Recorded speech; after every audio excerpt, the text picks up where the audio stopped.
of our Constitution, printed in capital letters, what? We, the people of Uganda.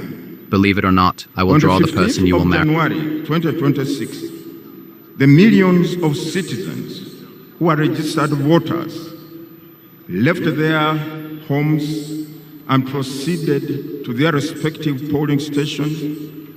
50,739 stations scattered in all corners of the country for the singular purpose of exercising their sovereign power enshrined in Article 1 of the Constitution.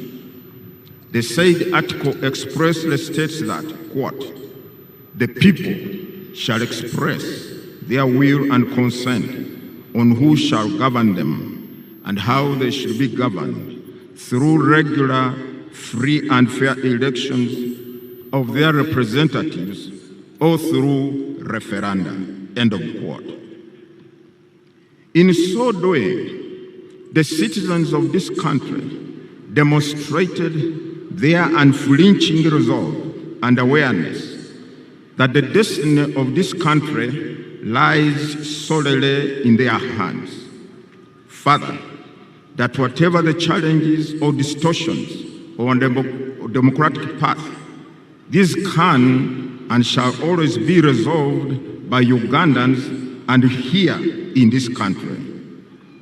They rejected fear and embraced hope, realizing that the enormous potential available in this wonderfully gifted country can only be harnessed in an environment of peace and stability.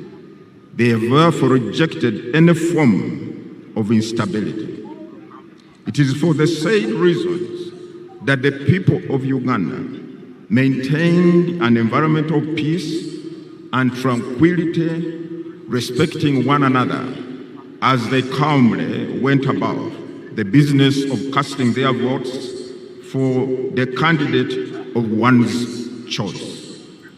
I salute you, the citizens of this country, for enabling today's event to take place.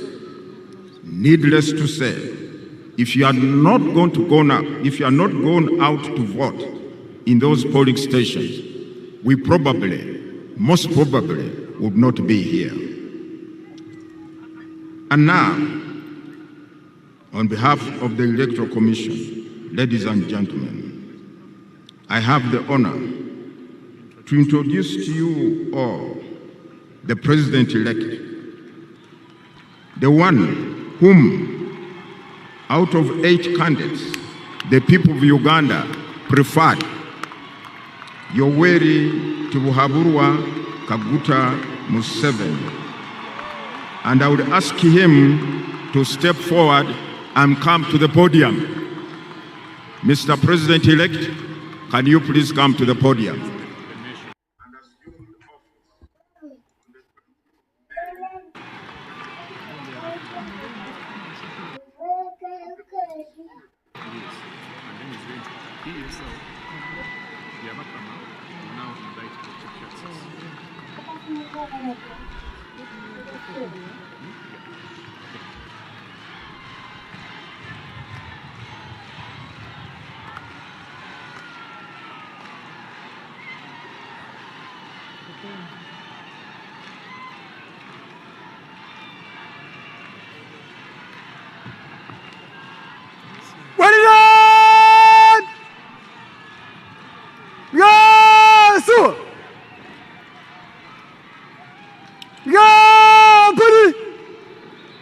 My Lord, the Chief Justice, I also ask you to come to the podium and preside over the next proceedings.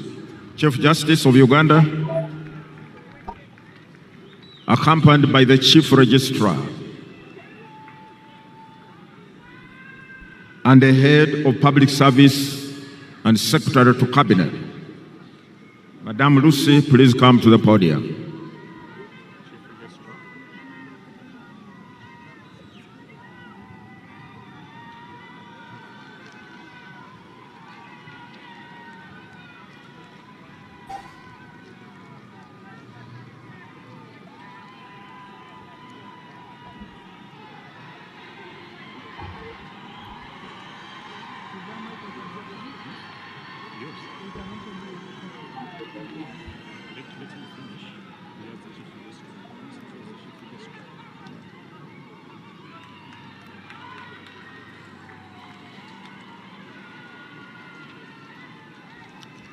Your Lordship, the Chief Justice of Uganda, I hereby present to you Yoweri Tibuhaburwa Kaguta Museveni, the President-elect, he having fulfilled all requirements as directed by the Constitution and the Presidential Elections Act. You can now proceed to administer the oath of allegiance and oath of the President so that the people of Uganda can have the President they preferred after so many. Long live the people of Uganda, long live the people of East Africa, long live the people of Africa. For God and my country, thank you very much. God bless you.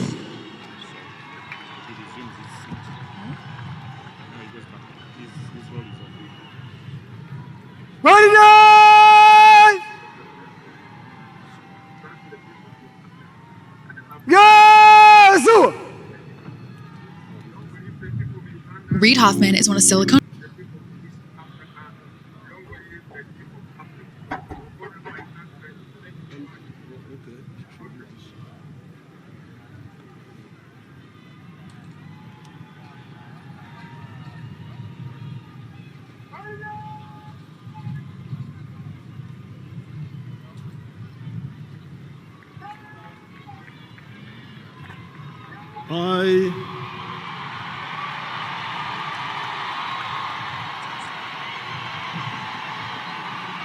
Yoweri Tibuhaburwa Kaguta Museveni swear in the name of the Almighty God that I will be faithful and bear true allegiance to the Republic of Uganda, and that I will preserve, protect, and defend the Constitution. So help me God.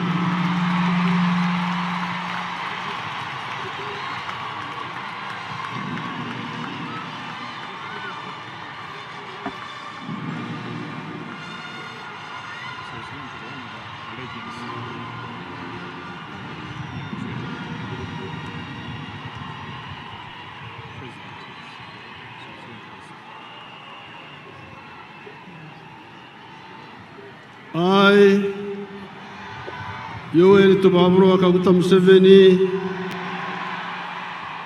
swear in the name of the Almighty God that I shall faithfully exercise the functions of the President of Uganda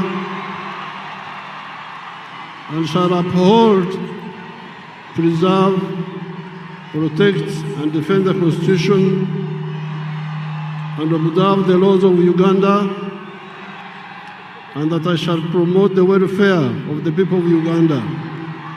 So help me God.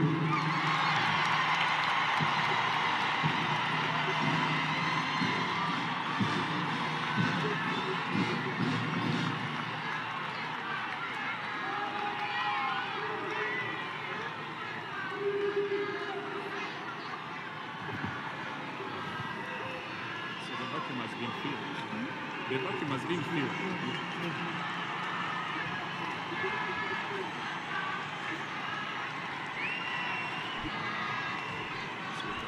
His Excellency the President has successfully taken the oath of allegiance and the oath of presidency. He is now signing on the respective protocols.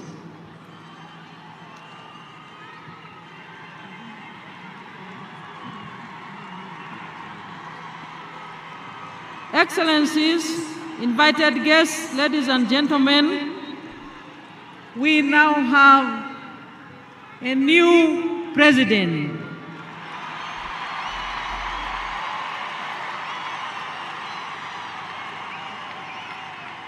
who will take us through the presidential term 2026-2031. Thank you, NRM cadres. Thank you, NRM leaders. Thank you, NRM mobilizers.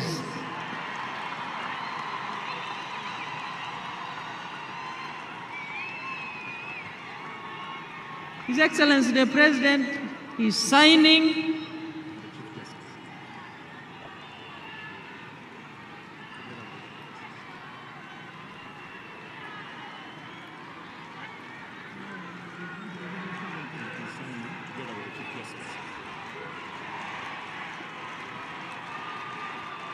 and the Chief Justice is leading him through that procedure.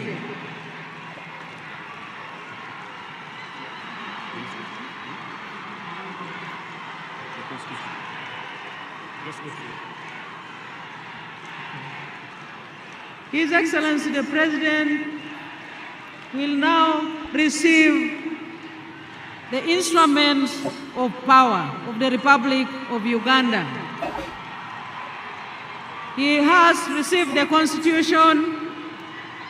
His Excellency is now receiving the national flag. Those are the instruments of power.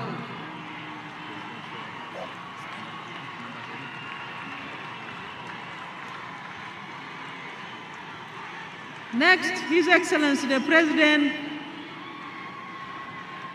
is going to receive the Presidential Standard Flag. His Excellency the President has received the Presidential Standard Flag. Instruments of power. He has received the national anthem, the Uganda national anthem. And His Excellency the President is now receiving the National Coat of Arms. The National Coat of Arms. And he is, last but not least, receiving the public seal. His Excellency the President has received the public seal.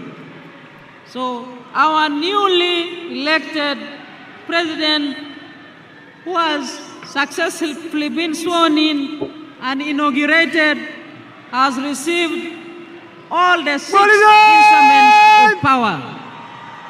Yes, sir. The Constitution, the national flag, the Presidential Standard Flag, the national anthem, the National Coat of Arms, and the public seal.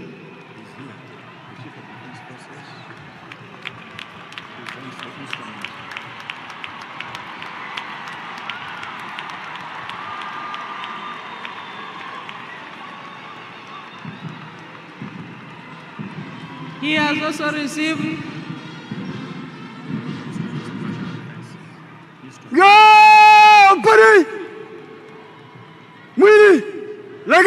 the Chief of Defense Forces has handed over to His Excellency the President the instrument of power of the Republic of Uganda.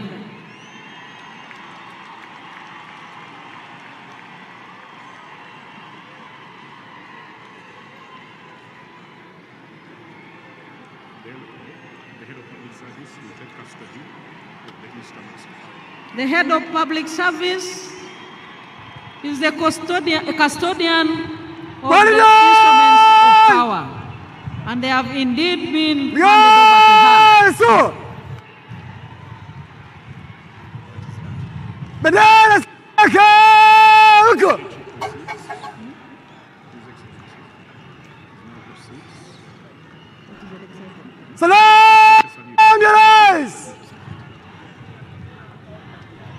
His Excellency the President is now proceeding to receive the national salute.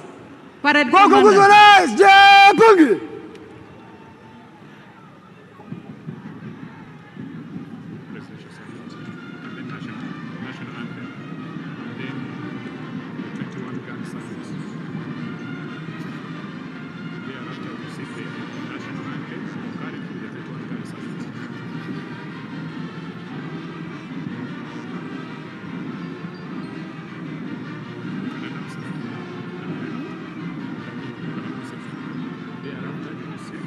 After His Excellency the President receives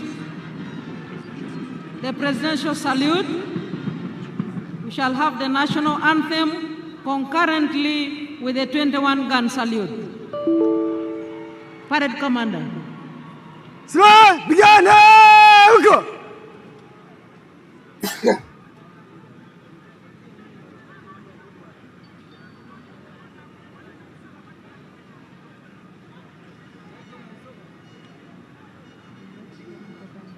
Salam, ambulance! Asma,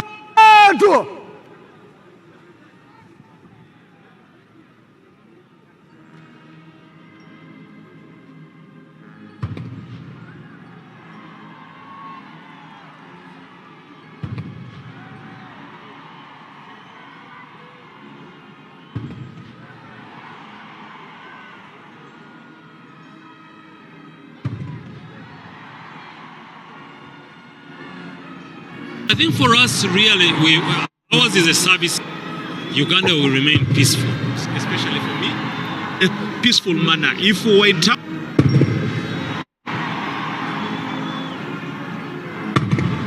traverse the country to hand for votes to receive our president, guided by you.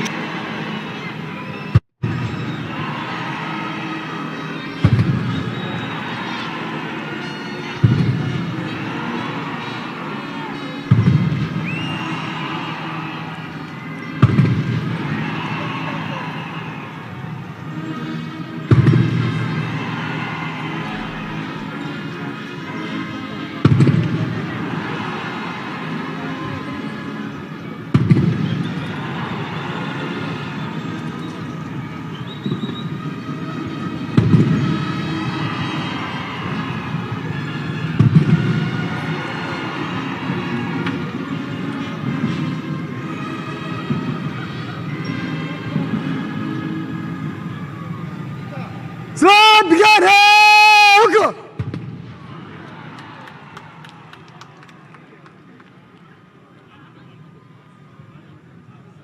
Guarda, nageuka nyuma! Nyuma, geuka! Mistari nyuma! Mwana nakaa! Usakat! Bara, tembea!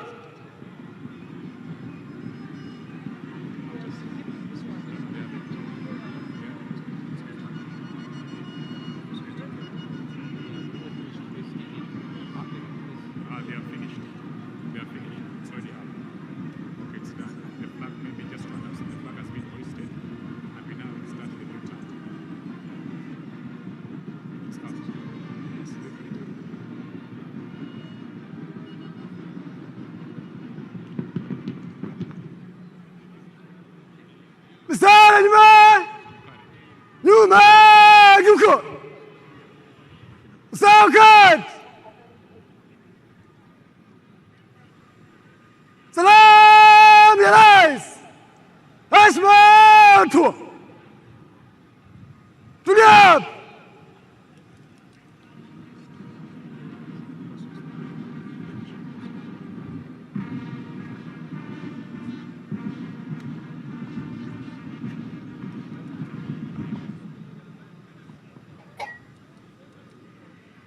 Mheshimiwa Rais wa Jamhuri wa Uganda na Amiri Jeshi Mkuu, gwaride rasmi la kuapisha iliyoandaliwa na Jeshi la Ulinzi ya Wananchi wa Uganda iko tayari kwa ukaguzi wako, Mheshimiwa Rais.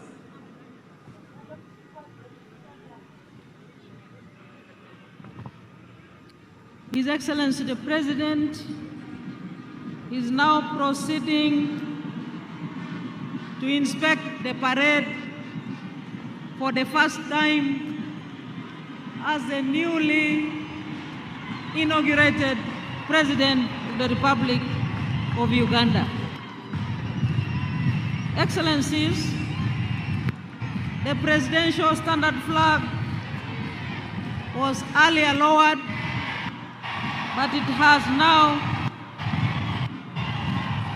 been hoisted, marking the beginning of the presidential term 2026-2031.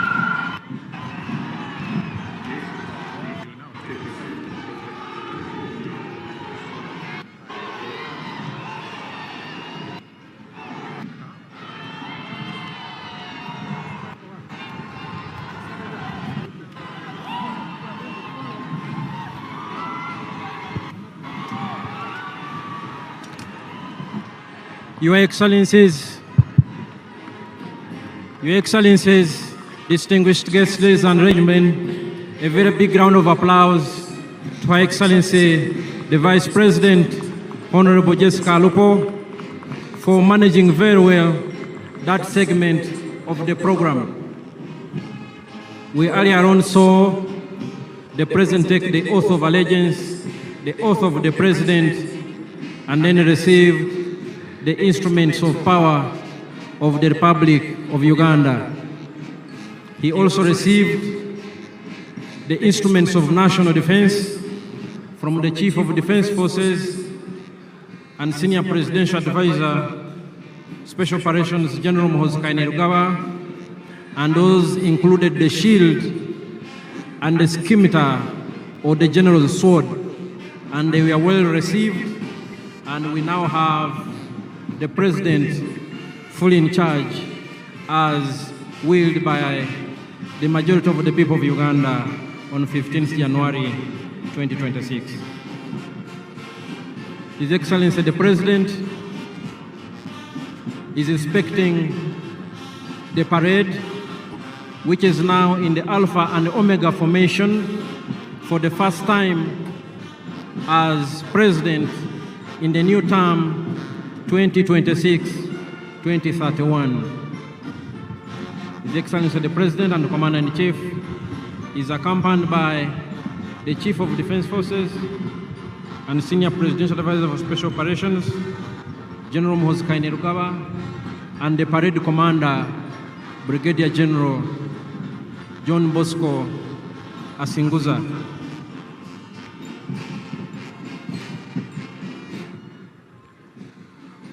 Once the President and Commander-in-Chief has concluded inspecting the parade, we will have the parade march past in slow and quick time, and also an arms display of selected UPDF arms. They will join in after the parade has marched past in quick time. And the UPDF arms expected to join the parade are the UPDF paratroopers under the Special Forces Command, the Artillery Division, the Motorized Infantry Division, some of our aircraft systems, and finally, by some platforms of the Uganda People's Defense Air Force.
The newly sworn-in President of the Republic of Uganda for the new term 2026-2031 2031 is still inspecting the parade.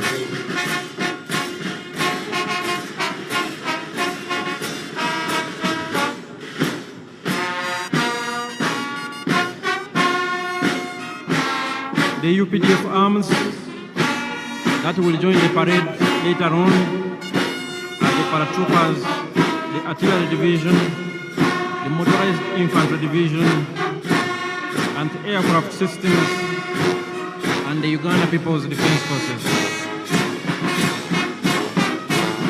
The Uganda People's Defense Forces will have, the Uganda People's Defense Air Forces will have the Cobra formation, composed of helicopters,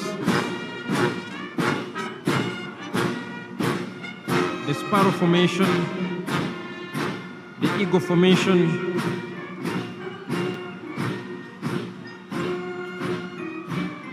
the Puma formation,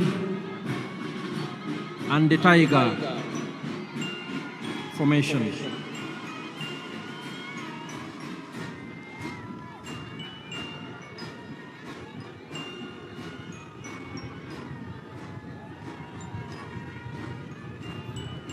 His Excellency the President and Commander-in-Chief, accompanied by the Chief of Defense Forces and Senior Presidential Advisor for Special Operations, is just about to conclude the noble duty of inspecting the parade as Commander-in-Chief for the first time in the new administration that will run from this day, May 12, 2026, to May 12, 2031.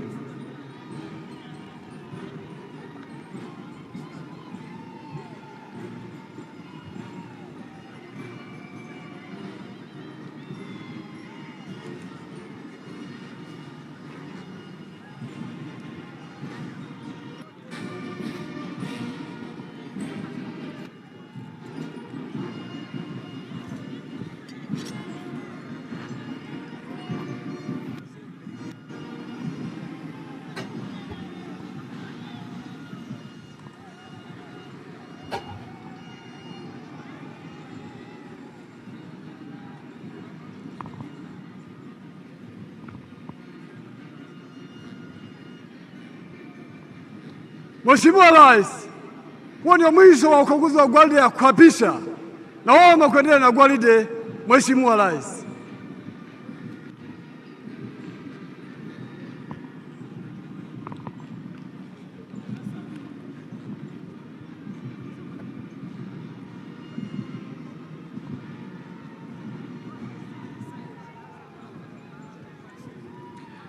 Your Excellencies, distinguished guests, ladies and gentlemen, His Excellency the President-elect, now sworn-in President of the Republic of Uganda and Commander-in-Chief of the UPDF, has finished inspecting the parade.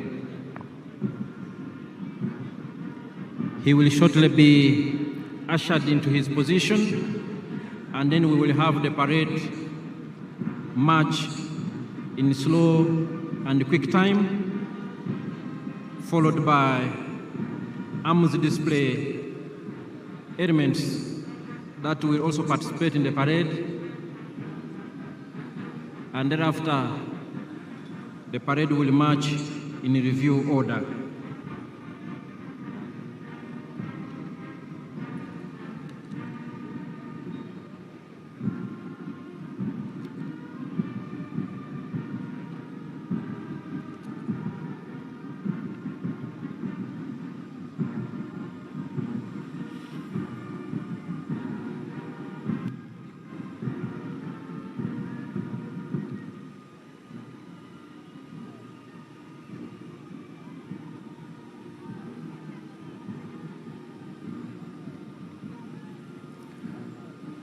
Earlier on, we witnessed the noble and constitutional duty performed by the chairperson of the Electoral Commission and the Chief Justice of the Republic of Uganda. We also thank Her Excellency the Vice President for managing that part of the program very well.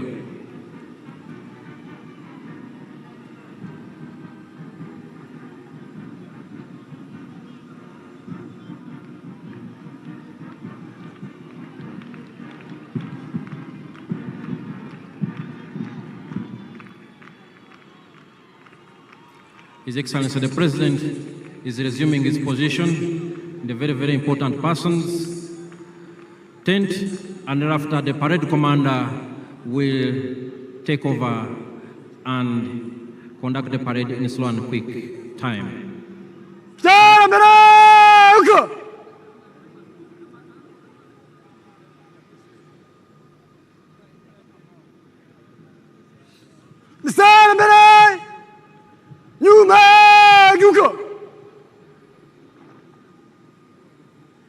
Mistari nyuma mwana raka usawakat mbare tumio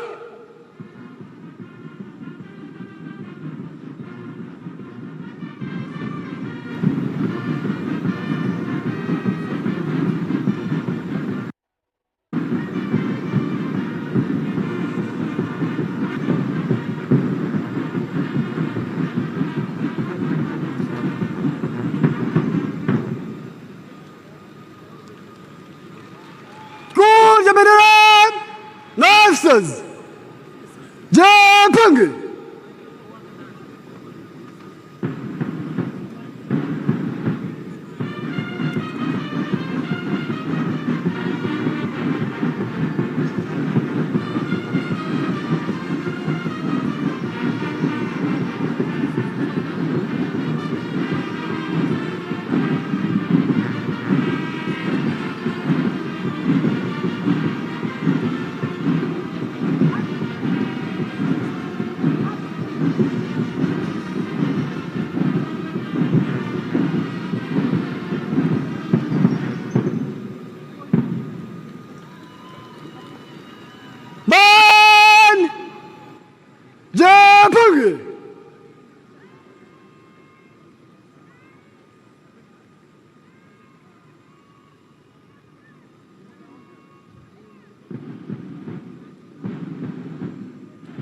The parade commander, Brigadier General John Bosco Senguza, has invited the brass band composed of the UPDF, the Uganda Police, and the Uganda Prison Service to assume their position as the parade prepares for the march past in slow and quick time.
tayari na mwendo wa haraka. Kikundi cha kwanza chuongoza kwa ujumla, chapa miguu.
Your Excellencies and distinguished guests, the color party is right in front of the dais, and we salute the color party.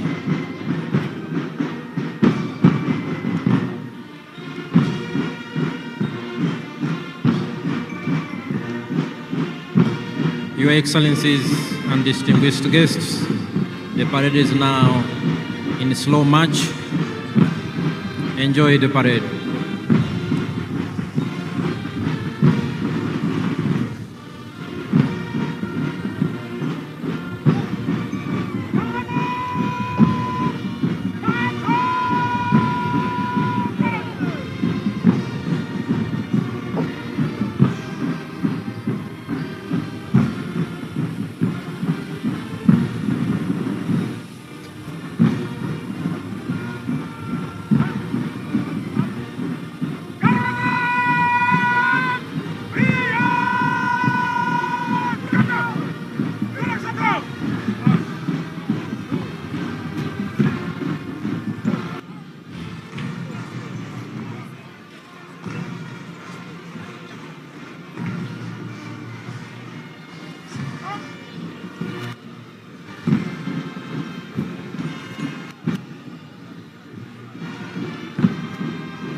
Your Excellencies and distinguished guests, the parade has switched to quick march.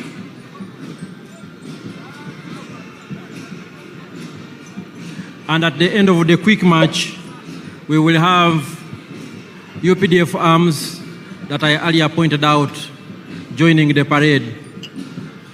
The paratroopers under the Special Forces Command, the Artillery Division, the Motorized Infantry Division,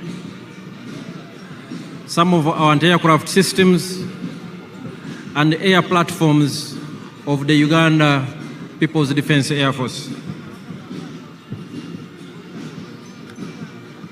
A very colorful parade on a very auspicious occasion, and the weather is beautiful indeed. Just what we would have wished for.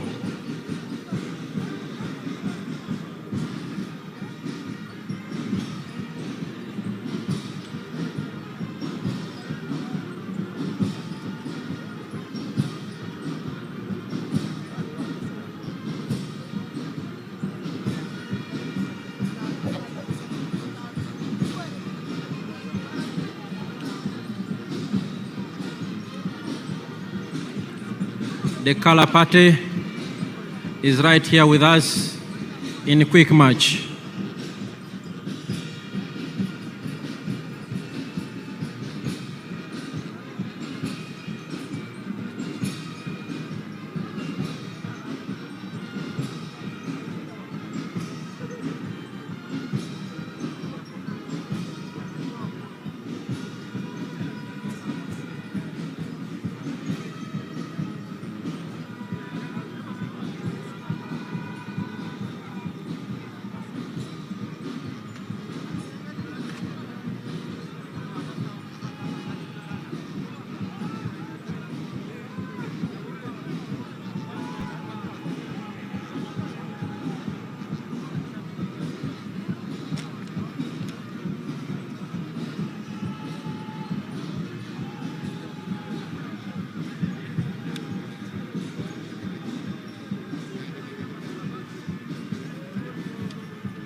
Your Excellencies, distinguished guests, ladies and gentlemen, like I had earlier alerted you, the parade is now being joined by UPDF arms. We will have the paratroopers land on these grounds anytime from now. But in the meantime, the arms display is led by the UPDF Artillery Division.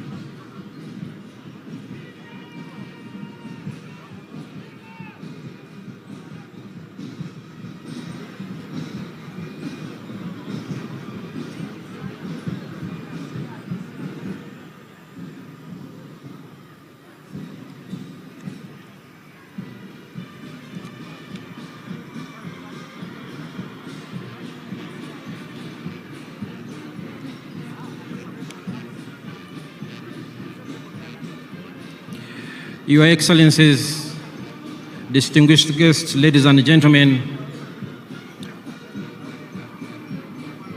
what you are seeing now in front of you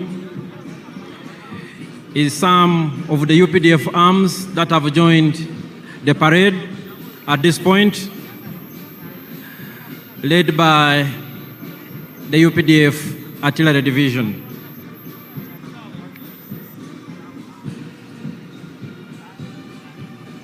Your Excellencies and distinguished guests, the story of the UPDF has been told for a long time, but every time the story is as fascinating to listen to as the first time. The UPDF traces its humble beginnings to the National Resistance Army, a small guerrilla force that launched a protracted people's struggle in February 1981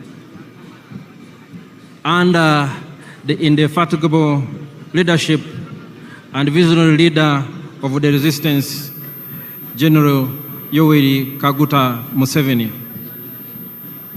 This was a small and tiny group of fighters, 42 in number, 27 armed, which attacked Kabamba on February 6, 1981.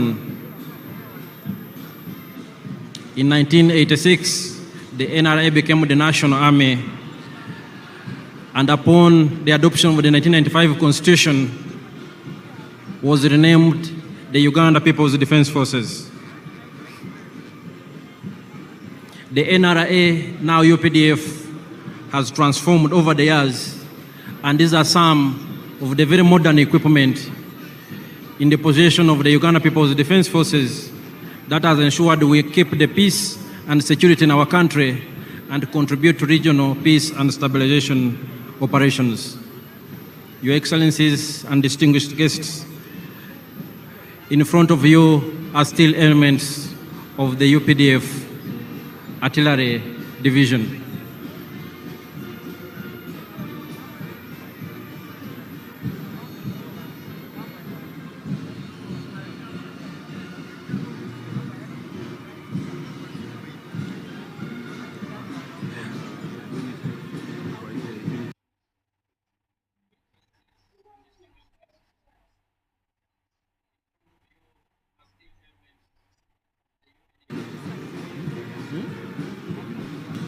Today, the UPDF is a very robust and modern, powerful military force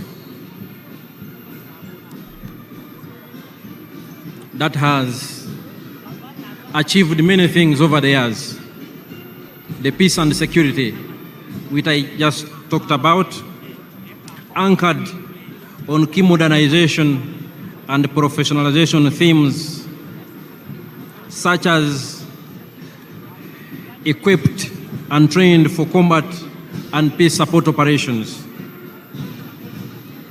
And indeed, what you see here are some of those arms that define the UPDF as a modern, experienced combat force that is ready to do its job. The Field Artillery Division is commanded by Major General Daniel Kakono. Your Excellencies and distinguished guests, ladies and gentlemen, right now in front of you are elements of the motorized infantry division of the Uganda People's Defense Forces.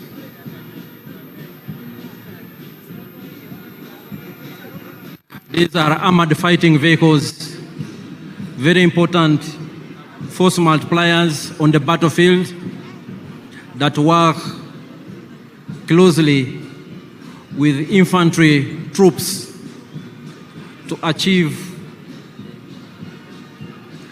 our military objectives.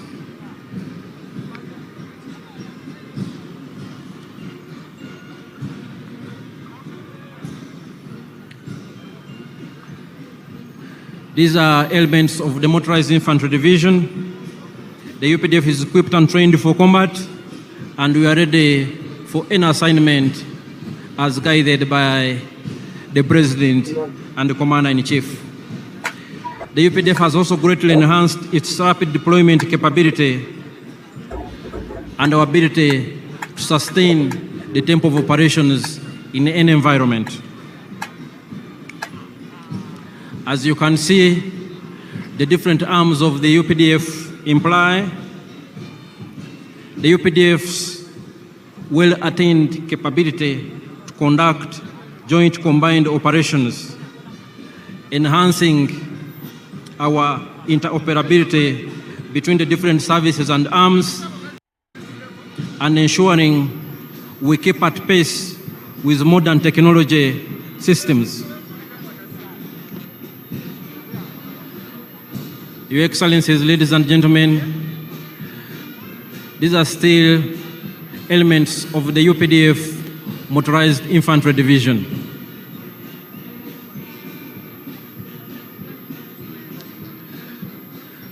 As a modern,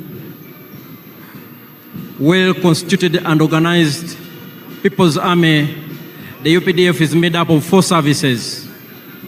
We have the Land Forces, the Air Forces, the Special Forces Command, and the Reserve Force.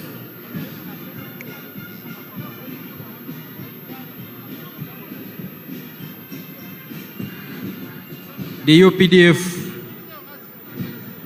Artillery Division and the Motorized Infantry Division are ground-based force multipliers that support the infantry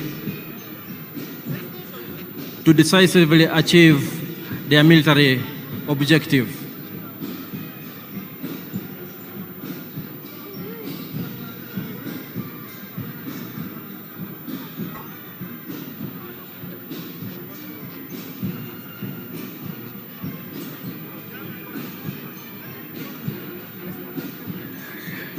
The Uganda People's Defense Forces are well trained, well equipped, and there is no task that is too difficult for the UPDF to achieve.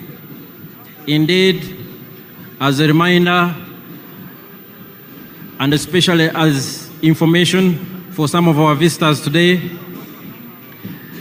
the NRA, now Uganda People's Defense Forces, since the 1995 Constitution, has decisively defeated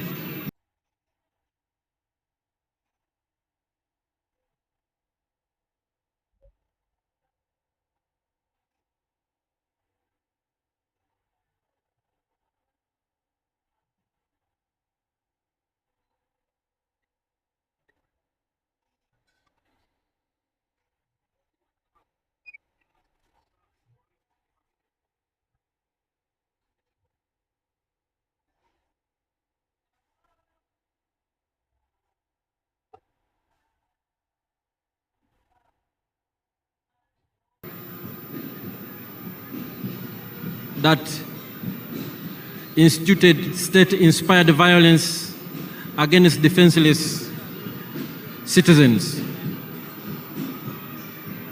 And as the Motorized Infantry Division concluded their march past, we are now joined, Your Excellencies and distinguished guests, by some of the UPDF anti-aircraft systems that have now also joined the parade.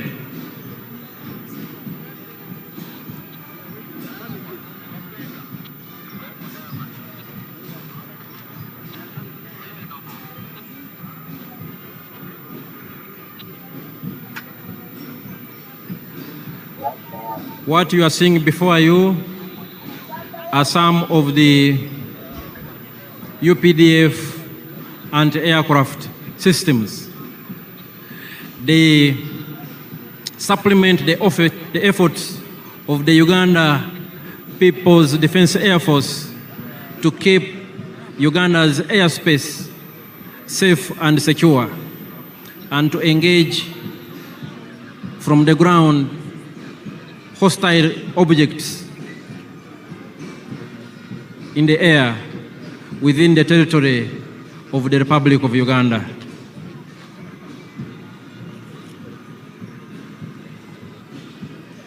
Your Excellencies and distinguished guests, the functions of the Defense Forces include the preservation and defense of our sovereignty and territorial integrity of this country. And as you can see, we are well equipped to undertake that function. We also cooperate with and support the civilian authority in national emergencies and other disasters. And most importantly, we promote and foster strong harmony, understanding between the defense forces and the wananchi.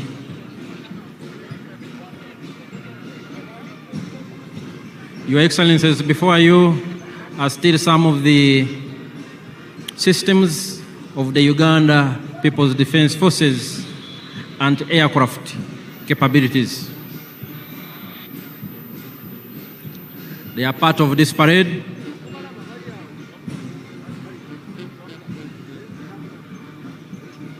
Any moment now, we will also witness the dropping of paratroopers on these very grounds.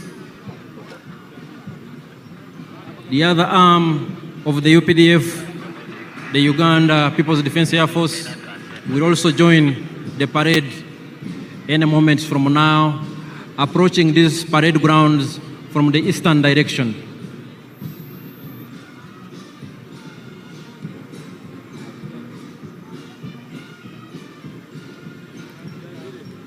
From its early beginnings and its inception, the UPDF has been built on a strong foundation of discipline, ethics, and accountability. We respect the rule of law, we respect human rights, and we adhere to our military code of conduct. And those who fail to keep pace with the laws of Uganda and those of the military, we have our justice systems that ensure we remain a disciplined and accountable force. And perhaps our strongest and most important force multiplier is our strong civil-military cooperation. The UPDF is because of the strong support we get from the wananchi, but also quite significant has been the consistent and visionary support and the guidance of His Excellency the President and the Commander-in-Chief, General Yoweri Kaguta Museveni, that has turned us into what we are. Your Excellencies and distinguished guests here, our paratroopers are already airborne. Our paratroopers are already airborne, and they will be landing on these very grounds. In 1986, and even in the 1990s, the UPDF did not have any special forces, let alone paratroopers to talk about. This one's up will be instructing the people there so they can come down. And in this respect, I want to salute the Chief of Defense Forces and Senior Presidential Advisor, General Muhoozi Kainerugaba, who was for a long time the commander of the Special Forces Command and who oversaw the development and improved capability of Uganda's Special Forces and the paratroopers whom we are about to see land on these very, very special ceremonial grounds here at Kololo. Our paratroopers are already airborne. Those who have and still possess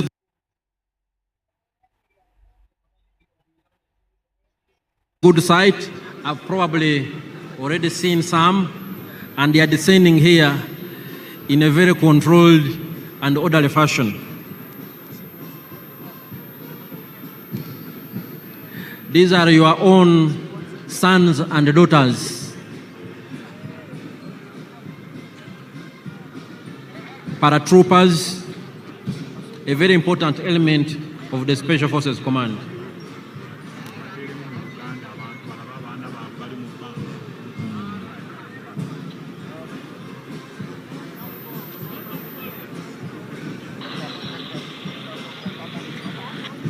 Mwena abatulaba, Abannayuganda abali wano n'abagenyi baffe abakulu, yonna gye muli,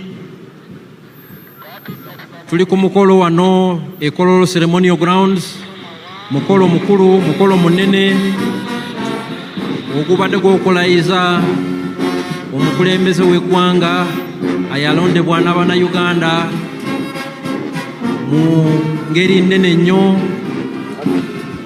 ng'ayina 71.65% ey'obululu bwonna. Paredi yaffe eyeggatiddwako n'ebimu ebibinja ebikulu ebya UPDF okubadde Artillery Division edduumirwa Major General Daniel Kakono, the Motorized Infantry Division edduumirwa Major General Charles Byanyima, UPDF anti-aircraft systems ezidduumirwa Brigadier General Kasawuli, aba paratroopers, aba UPDF abadduumirwa Special Forces Command, Commander wa Special Forces gyali wano.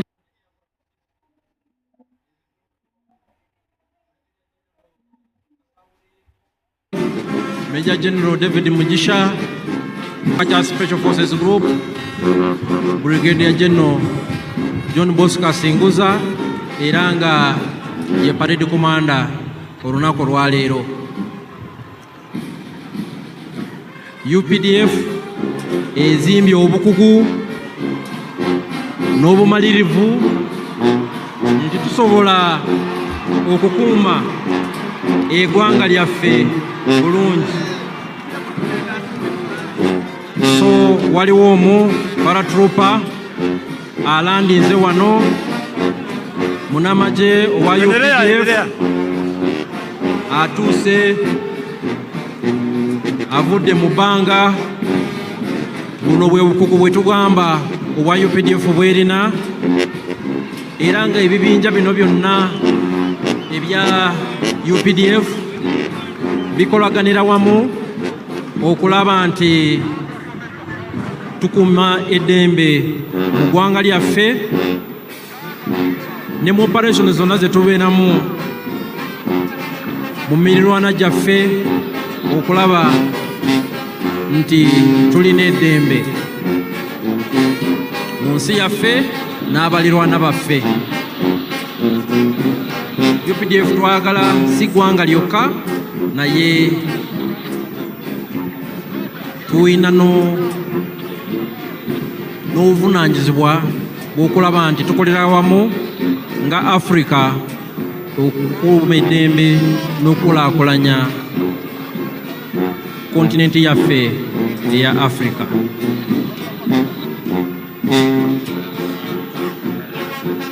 Your Excellencies and distinguished guests, we've seen some of our paratrooper commandos who are landing. They descended from very high in the skies and they have joined the parade, and they were indeed part of the parade. Your Excellencies and distinguished guests,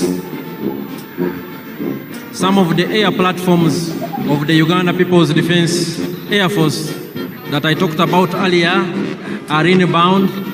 They are approaching these parade grounds from the eastern direction. They are approaching these grounds from the eastern direction. They are led by the Cobra Formation. The Cobra Formation is composed of one Mi-17 helicopter piloted by Colonel Hassan Waiswa, and he is the pilot in command. It is in the front and it is carrying the national flag. We have another Mi-17 helicopter in the rear, and we have two escort attack helicopters, one Mi-24 helicopter gunship on the right and one Mi-28 helicopter gunship on the left. They are also part of the parade. And the pilot in command, Colonel Hassan Waiswa, has a message for His Excellency the President.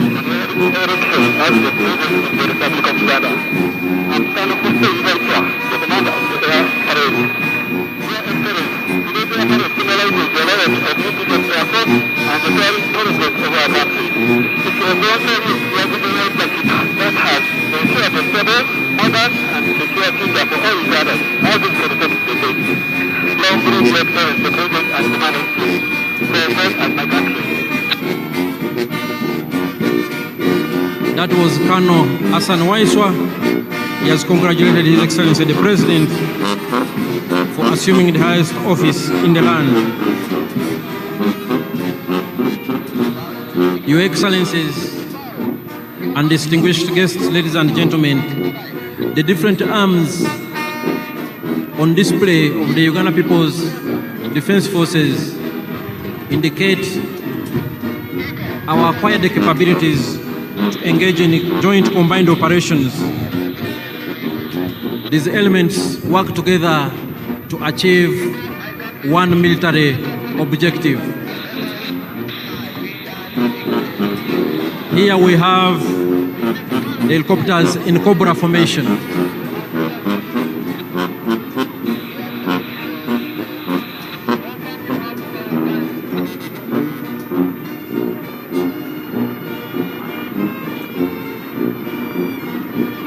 Here they are, and they are part of the parade activities.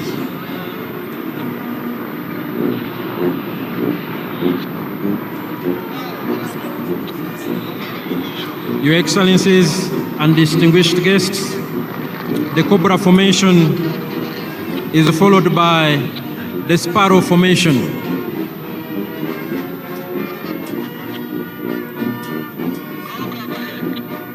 The Uganda People's Defense Air Force has different types of aircraft for different tasks, for different assignments, and all of them work together to achieve the same mission.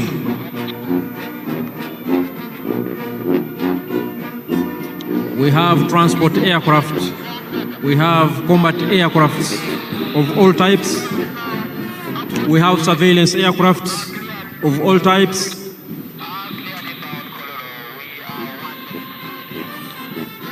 and we have aircrafts for different combat roles. Your Excellencies and distinguished guests, approaching the parade grounds is the Sparrow formation of the Uganda People's Defense Air Force, and they are part of the parade.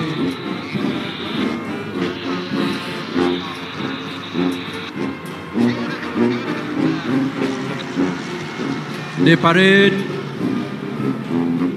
is still ongoing with the participation of these select UPDF arms, and right now what we are watching before us is the Uganda People's Defense Air Force platforms. The Sparrow formation is followed by the Eagle formation. All these aircrafts, ladies and gentlemen, are piloted by Ugandan pilots, well trained, they know their job, and all Ugandans, wherever you are, you should be very proud of what your sons and daughters have been able to achieve. For instance,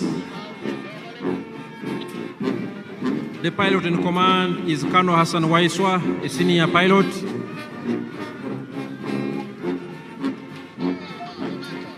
We have other pilots in helicopters we earlier saw, and flying overhead are the Eagle Formation, also of the Uganda People's Defense Air Force.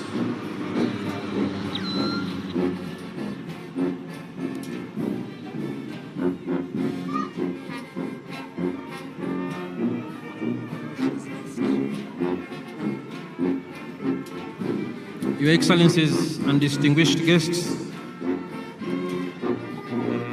next on display from the Uganda People's Defense Air Force is the Puma Formation.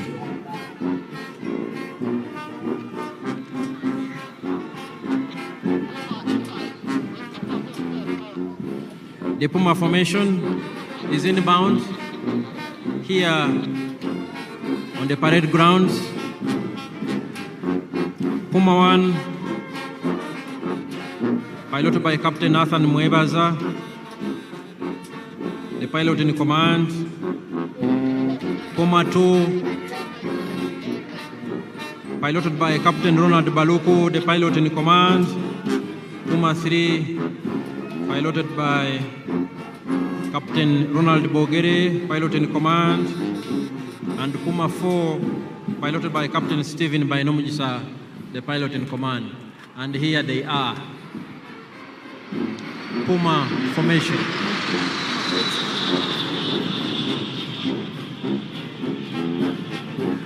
Your Excellencies, distinguished guests, ladies and gentlemen, we will have one of the Puma 4 aircraft coming back here on the parade grounds to conduct some maneuvers. And as I will remind you, the Uganda People's Defense Forces is composed of 4 services: the Land Forces, the Air Forces, the Special Forces, and the Reserve Force. All the 4 different services of the Uganda People's Defense Forces have been on display this afternoon. Puma 4 is here, one of our elite pilots. Puma 4, piloted by Captain Stephen Bainomujisa.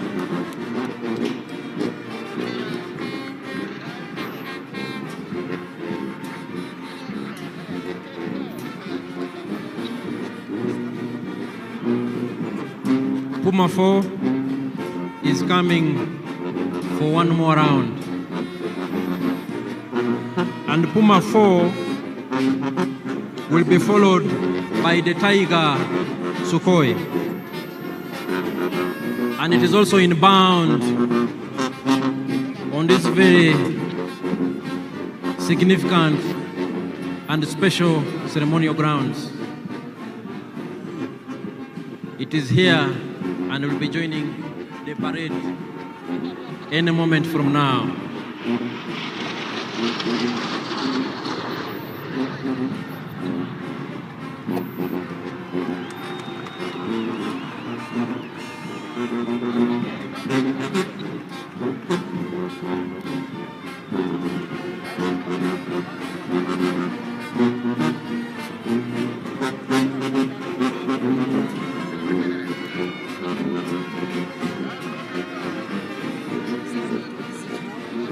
Puma 4 is coming to exit and will be followed by the Tiger Sukhoi.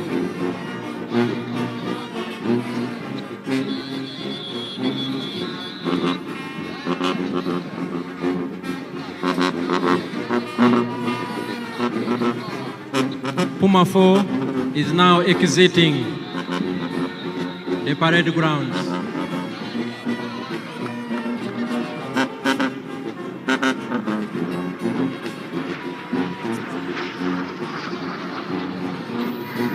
quite impressive indeed. Your Excellencies, ladies and gentlemen, we will now have the last presentation from the Uganda People's Defense Air Force, the Tiger Sukhoi, and here it is on the parade grounds.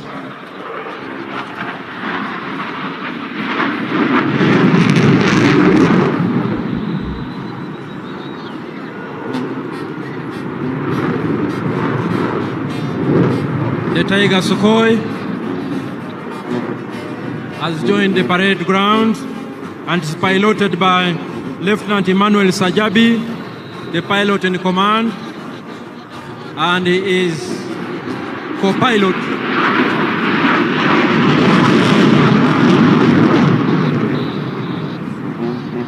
and the co-pilot is Lieutenant Sam Nkwasibwe.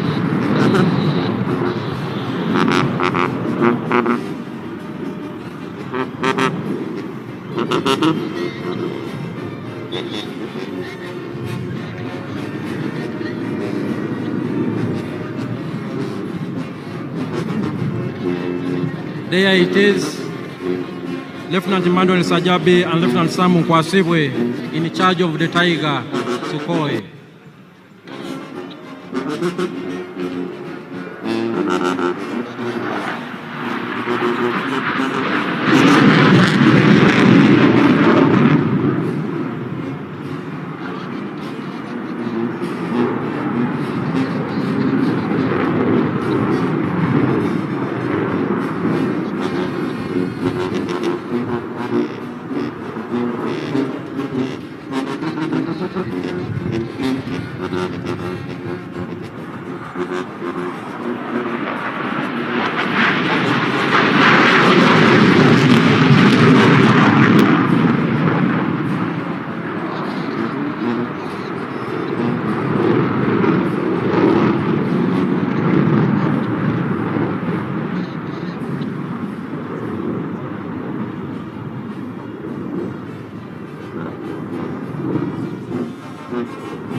The Tiger Sukhoi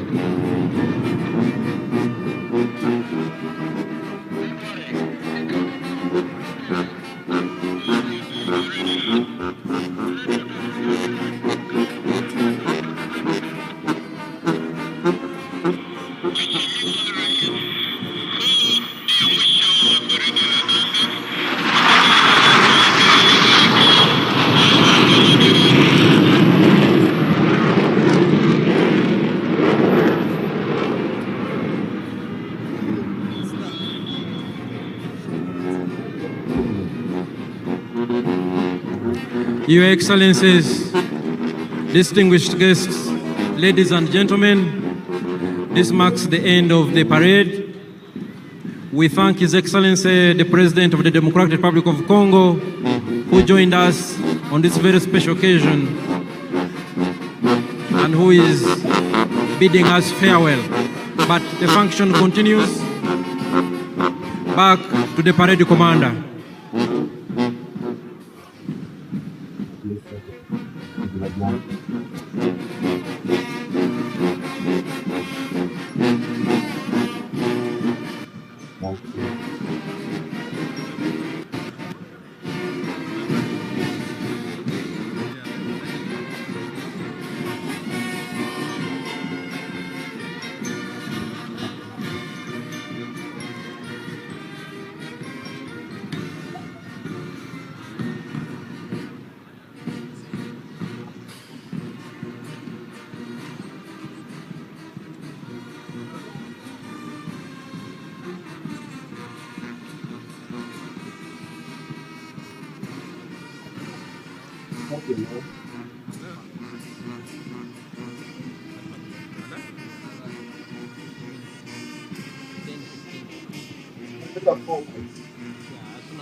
Your Excellencies and distinguished guests, that was the full UPDF parade.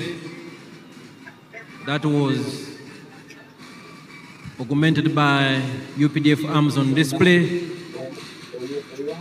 the Artillery Division, the Motorized Infantry Division, some of the UPDF anti-aircraft systems, the UPDF Defense Air Force,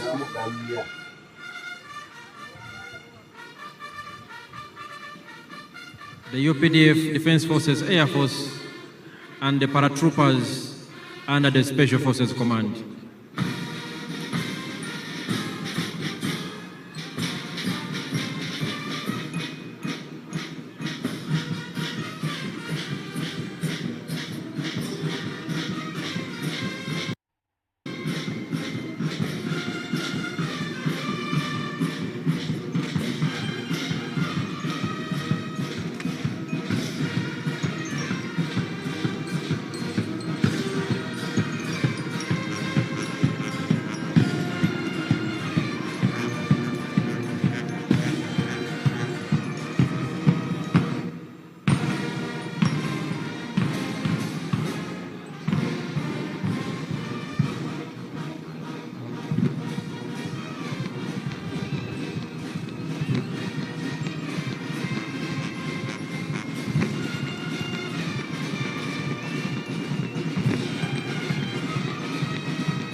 Badala semyaka uko.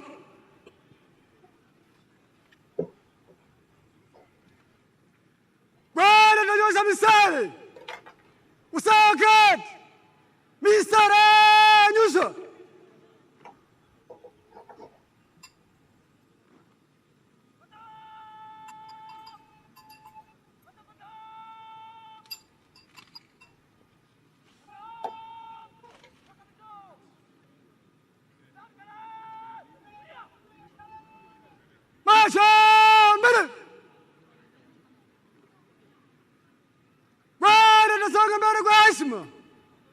Komando warak. Usawakat. Barad mia.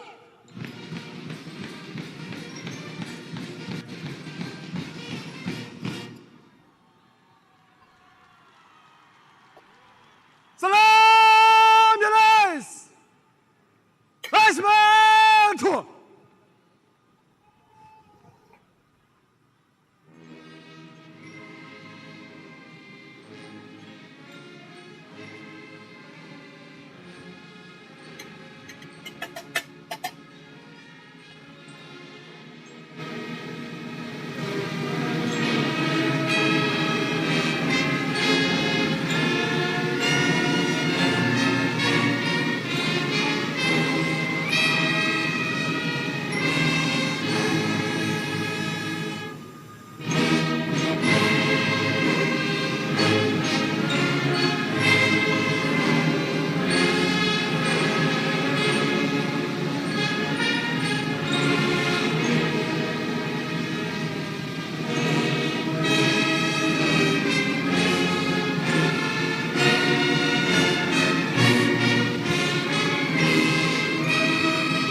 Kofia kichwani tu.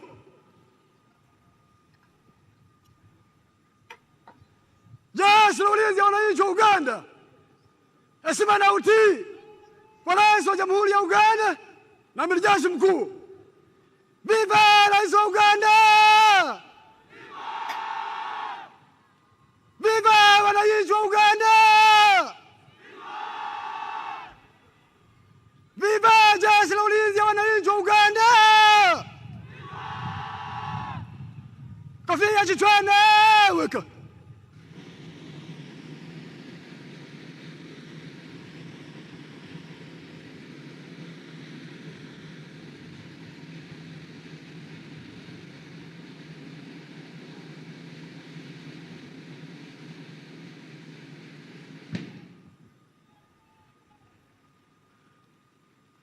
Sekte!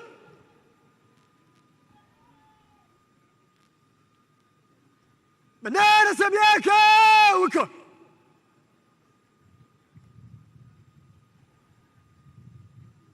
Tulia! The parade commander, Brigadier General John Bosco Asinguza, is coming to ask for permission from His Excellency the President to remove the color party. Mheshimiwa Rais, huo ndio mwisho wa gwaride. Naomba kutoa bendera uwanjani, Mheshimiwa Rais.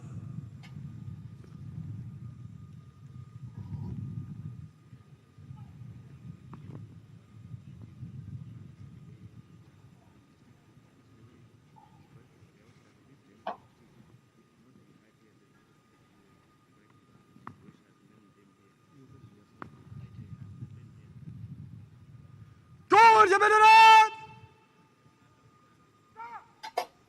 Toa bendera uwanjani! Gwaride! Salamu ya bendera! Heshima tu!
Your Excellencies and distinguished guests, the President and Commander-in-Chief, General Yoweri Kaguta Museveni, granted permission to the parade commander, Brigadier General John Bosco Asinguza, to march off the colors from the parade.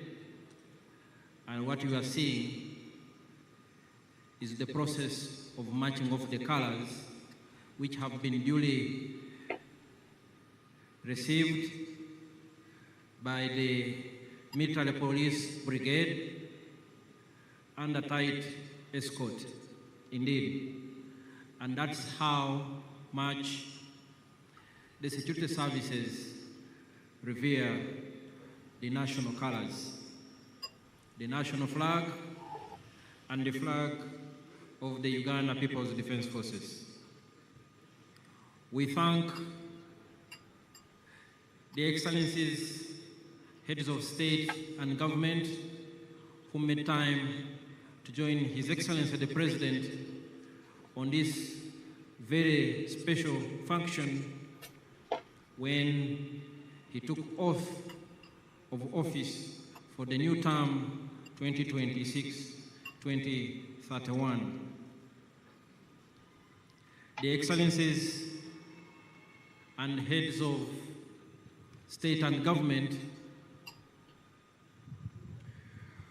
will be leaving at an appropriate time and in an orderly and organized way.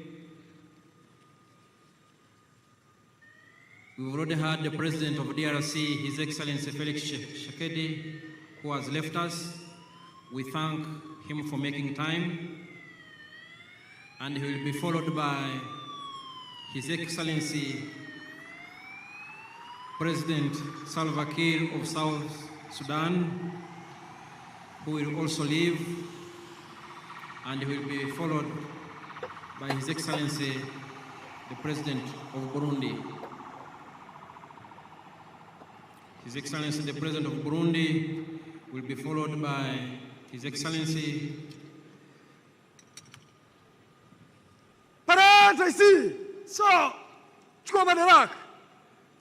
the President of Togo,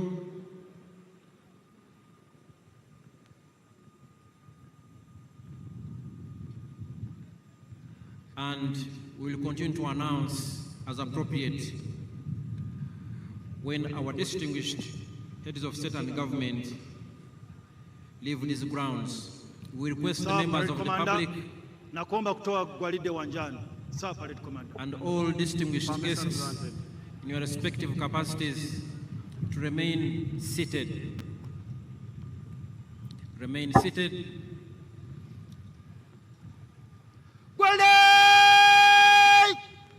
Gwanda tatoka wanjani kwa mwendo wa rock. Usawa clear kwa ujumla. Clear. Congratulations, Parade Commander Brigadier General John Bosco Sengoza, for a job well done. A big round of applause. He has now handed over the parade to the parade second in command, Colonel Stuart Agawa. Colonel Stuart Agaba, who will now proceed to march off the parade from the parade square. We salute the gallant officers, men and women who have participated in today's parade, including the different arms of UPDF.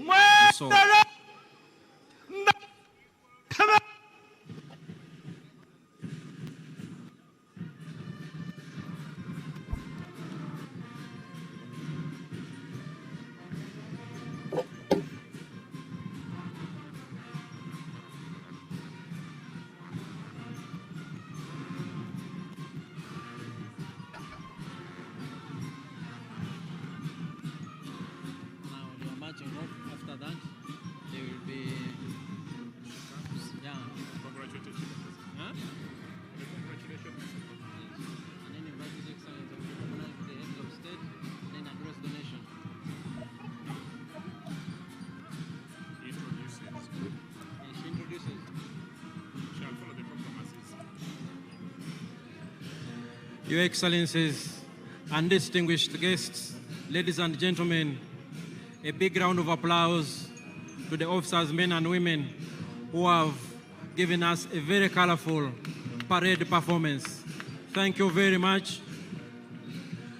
I will now hand over back to my co-MC, the Permanent Secretary Minister of Foreign Affairs, Honorable Vincent Bajire, who will in turn invite the Director of Ceremonies, Her Excellency, the Vice President, Honorable Jessica Alupo. Over to you, Honorable Vincent Bajire.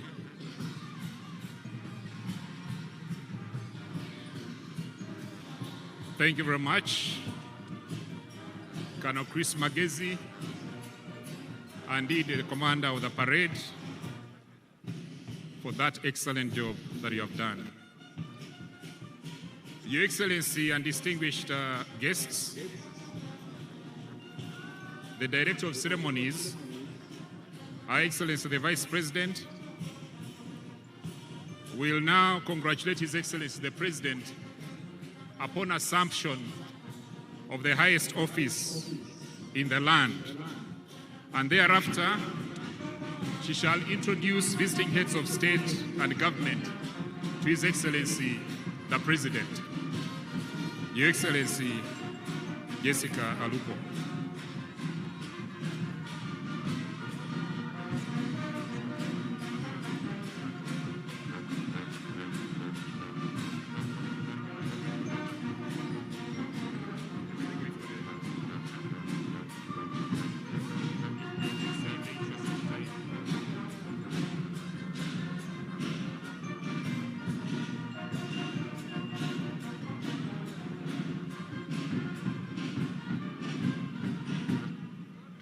Your Excellency, distinguished guests, the parade commander has taken us through a very spectacular parade, march past in quick and slow time. And today, he decided also to entertain us with the UPDF paratroopers, SFC, the UPDF infantry, motorized infantry division, the UPDF artillery division,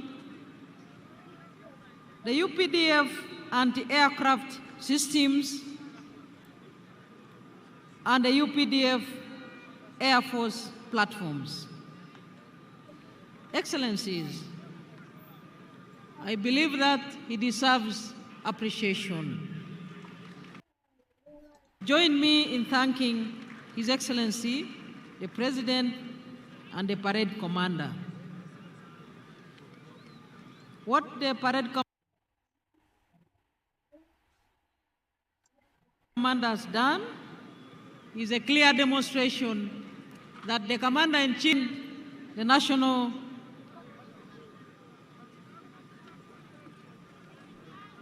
interests of the people of Uganda, and indeed to secure the whole country and the region. Your Excellencies, visiting heads of state and government, and other distinguished heads of delegations, the Right Honorable Anita Among, the Speaker of Uganda Parliament, and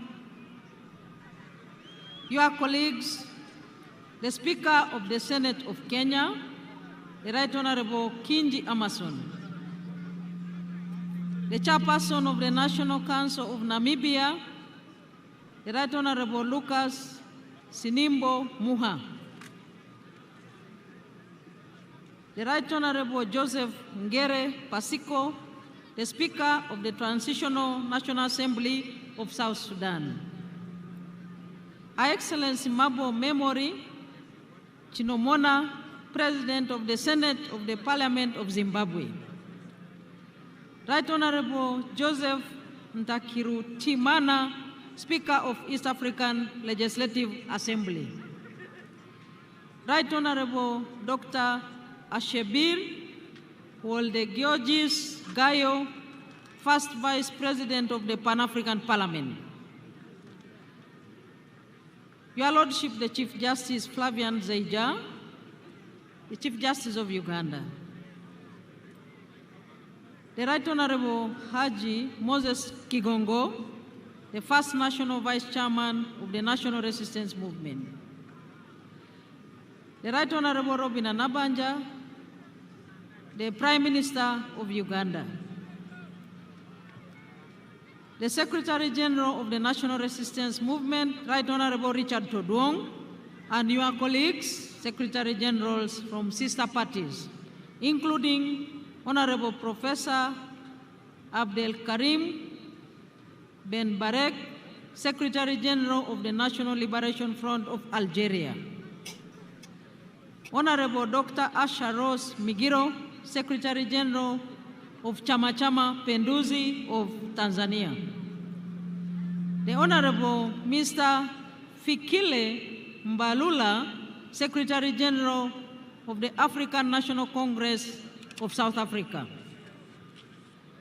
the Senator Hassan Omar Hassan of the United Democratic Alliance of Kenya, the Right Honorable Reverend Ndikuri Rio, Secretary General of the National Council of the Defense of Democratic Forces of Defense of Democracy of Burundi, and Honorable Dr. Akol Paul Kodit, Secretary General of the Sudan People's Liberation Movement of South Sudan, and the Zimbabwe African National Union Patriotic Front, the Right Honorable Abedlicho Mchube, Right Honorable Dr. Justin Nsengiyumva, Prime Minister of the Rwanda Patriotic Front, and the Honorable Atupele Austin Muluzi, President of the United Democratic Front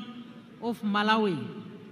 My colleagues, ministers present, Excellencies, heads of diplomatic missions, honorable members of parliament and other political leaders present, our cultural leaders, our religious leaders, ladies and gentlemen. Your Excellency, I am now left with two brief items to present to you, and then I will proceed to welcome you to speak to us. And the first of the two brief items is to congratulate you.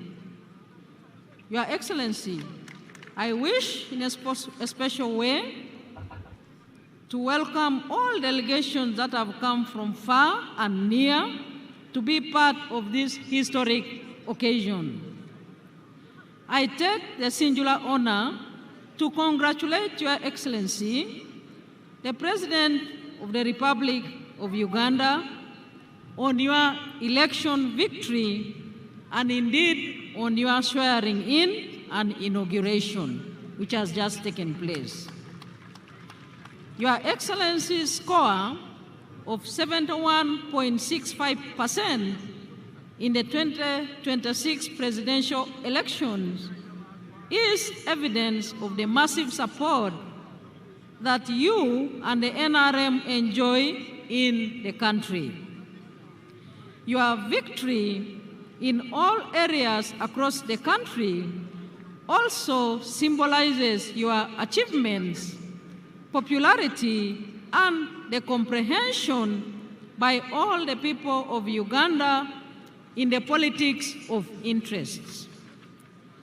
Allow me to use this very opportunity to congratulate and thank the NRM party that nominated you as their preferred candidate and supported your re-election. I would like to thank all the candidates that participated in the electoral process at the presidential level, members of parliament, and in all other local government electoral positions. A very warm congratulations and thank you to you all Ugandans that took part and exercised your right to choose leaders at all levels. In a special way, Your Excellency, I wish to thank all those who rendered support in any way that they did for you, our candidate, Yoweri Kaguta Museveni, during and after campaigns. Finally, today is an occasion to celebrate our constitutional order. The preparation for the entire election process was done in accordance with the provisions of the Constitution. For that, I would like to thank the Electoral Commission for the meticulous preparation and execution of the elections under the law.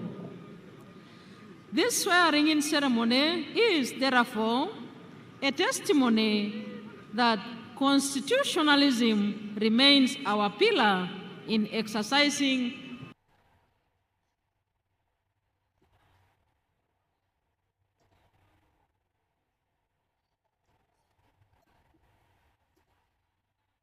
our mandate. I wish in a special way for securing the country during the entire elections period and for the peace and stability that has set the foundation for the economic growth of our country with the speculated $500 billion GDP annually in the very near future. Once again, Your Excellency, I extend my congratulations to you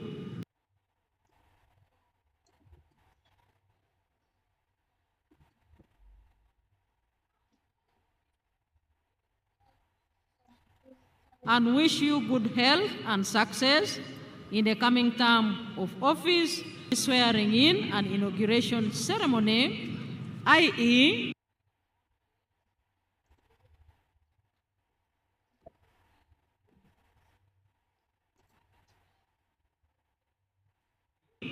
protecting the gain. You once again for joining us in your respective delegations on these momentous occasions. I am now left with one item, Your Excellency, and that is to quickly introduce to you the guests here present with us and all the people of Uganda. Firstly, Your Excellency, we are joined by His Excellency Hassan Sheikh Mohammed, President of the Federal Republic of Somalia. Second, we have Her Excellency Dr. Samia Suluhu Hassan, President of the United Republic of Tanzania. Your Excellency, we also have His Excellency Daniel Francisco Chapo, President of the Republic of Mozambique. We have here with us His Excellency Fure Ezozina Gazimbe, President of the Council of Ministers of the Republic of Togo. And we also have His Excellency Salva Kiir Mayardit, President of the Republic of South Sudan. Your Excellency, we do have His Excellency Brahim Gali, President of Sahrawi Arab Democratic Republic. We also have His Excellency Felix Anthony Tshisekedi, President of the Democratic Republic of Congo. He left just a few minutes ago. Your Excellency, we are joined by His Excellency Bryce Clotaire Oligui Nguema, President of the Gabonese Republic. And we do have His Excellency Evariste Ndayishimiye, President of the Republic of Burundi. And we do have His Excellency Taye Atske Selassie, President of the Federal Democratic Republic of Ethiopia. Your Excellency, permit me to introduce representatives of the heads of state and government here present. His Excellency Professor Kithure Kindiki, Deputy President of the Republic of Kenya. His Excellency General Dr.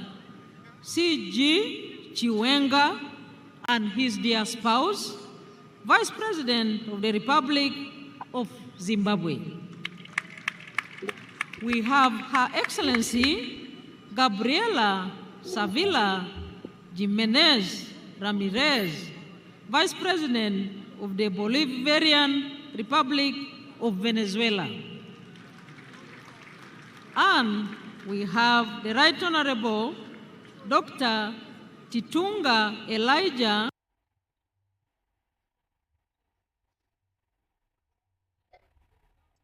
Ngurare, Prime Minister of the Republic, Justin Nzenguyumva, Prime Minister of the Republic of Rwanda, and His Excellency Manuel Osa Nsue Nsua, Prime Minister of the Republic of Equatorial Guinea.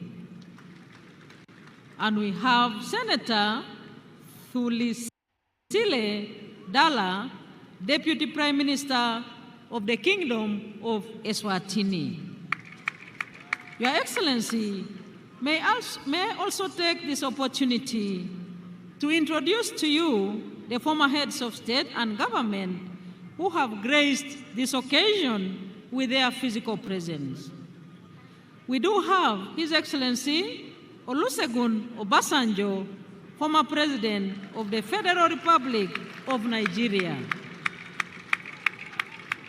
We are joined by His Excellency Haile Mariam Desalegn Boshe, former Prime Minister of the Federal Democratic Republic of Ethiopia.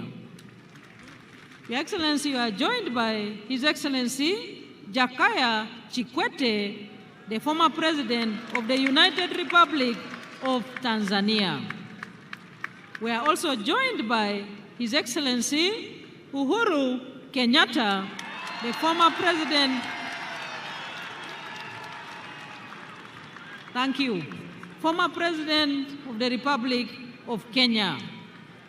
Your Excellency, distinguished ladies and gentlemen, I further take this opportunity to introduce and welcome the following representatives of the heads of state and government here present. We have His Excellency Azuz Nasri, President of the Senate of the People's Democratic Republic of Algeria. His Excellency Losang Jamkan, Special Envoy and Vice Chairman of the Standing Committee of the People's Republic of China. We have Senator George Akuma, Secretary to the Government of the Federation of the Federal Republic of Nigeria. And His Excellency Abdoulaye Diop, Minister of Foreign Affairs and International Cooperation of the Republic of Mali.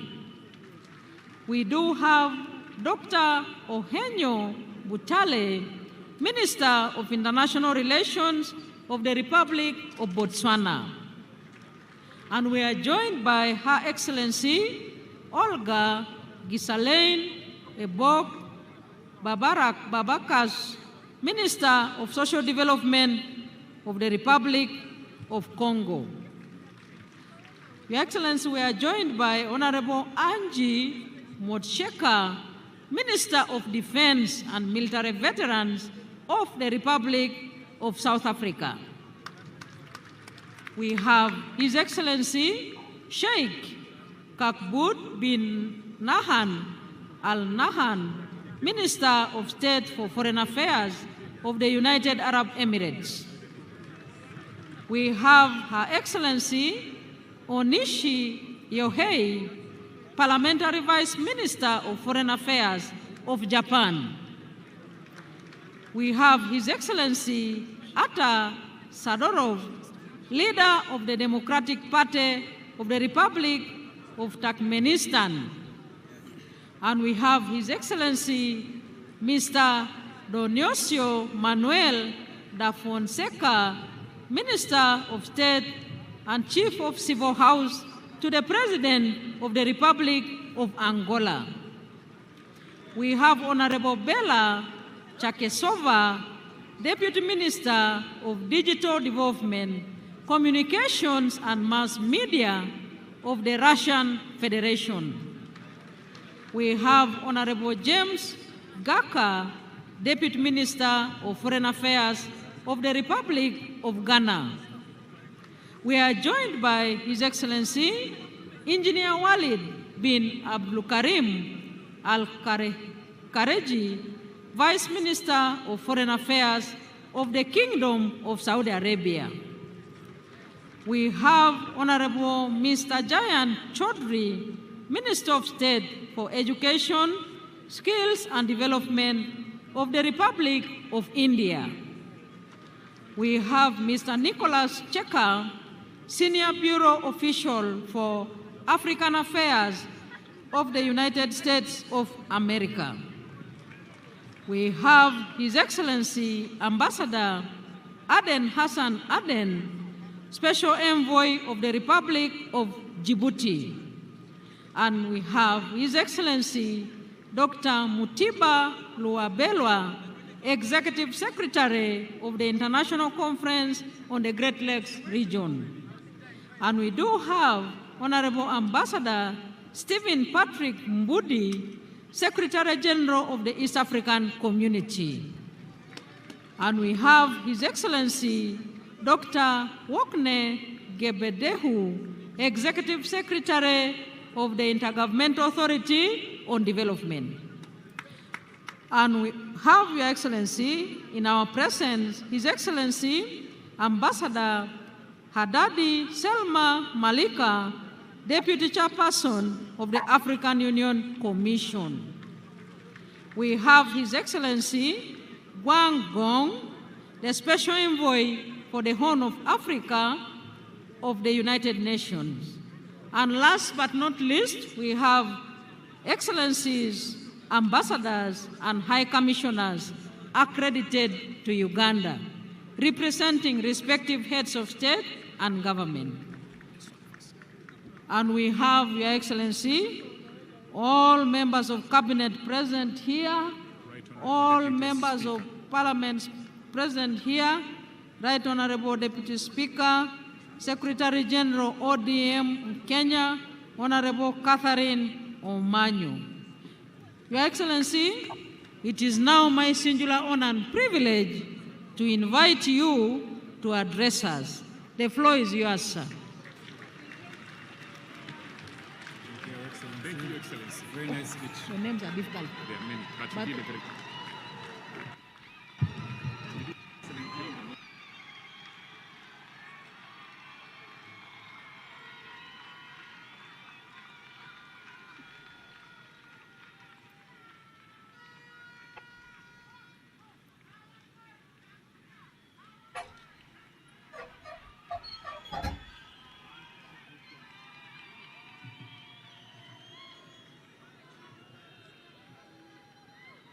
Excellencies, the heads of state who graced this occasion,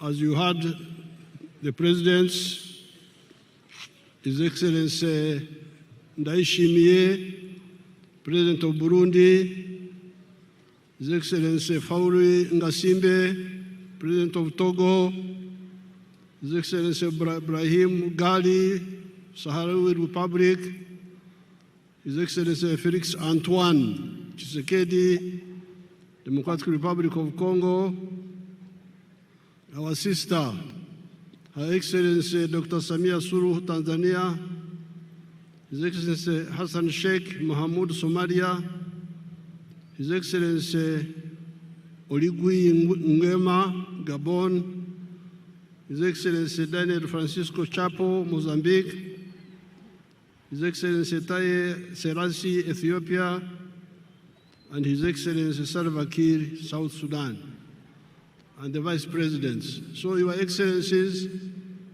I welcome you to Uganda, and I thank you so much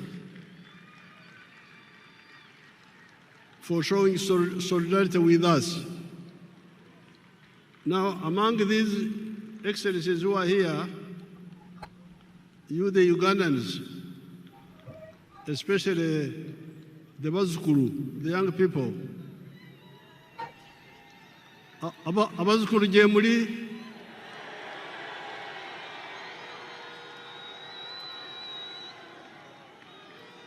Je muli naye ebisinga temufaayo kubyetegereza.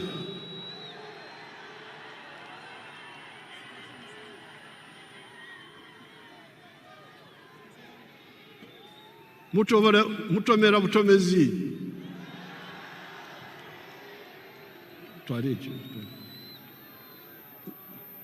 Nze jjajja nkyali wano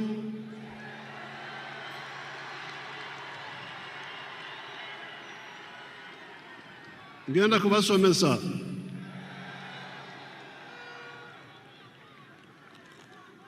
I'm telling these grandchildren, Your Excellencies, I'm telling the grandchildren that they don't know much of the history. So on this occasion, I want to thank the people of Tanzania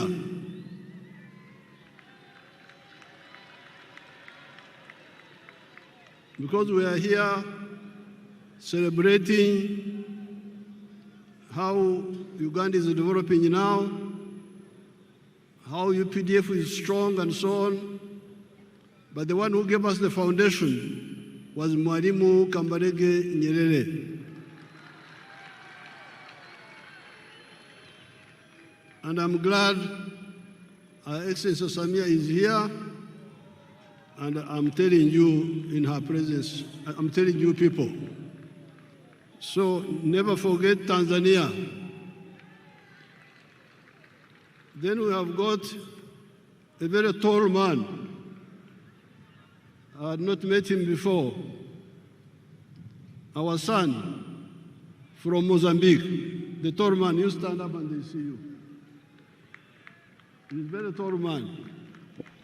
He's the new president of Mozambique. Mozambique, working with Mwalimu, are the ones who helped us to build this force which you see here.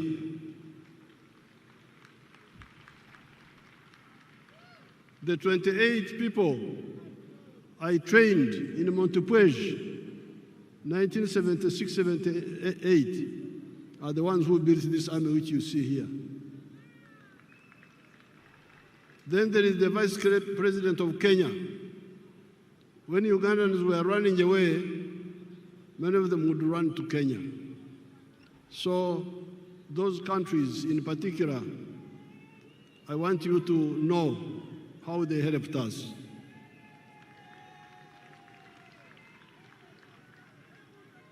I thank all the excellencies who have come here, and the vice presidents, and the prime ministers, and the ministers who have come here. They have shown solidarity with us.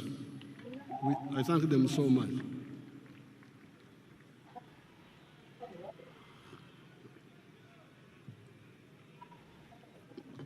Now, Your Excellencies, the visiting heads of state,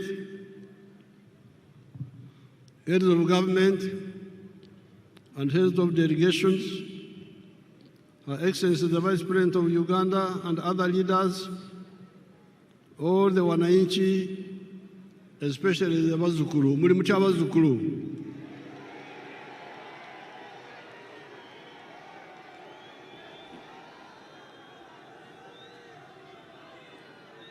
N'Abanyayuganda abalala bonna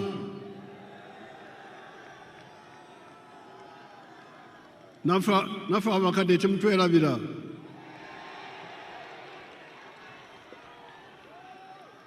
Habari nzuri wote. Mungu asifiwe. Apoyo Lubanga. Yebazibwe Katonda. Congratulations on the series of elections that we have been having ever since the 15th of January 2026. These were the presidential and parliamentary elections district chairpersons, district councillors, sub-county chairpersons, and sub-county councillors.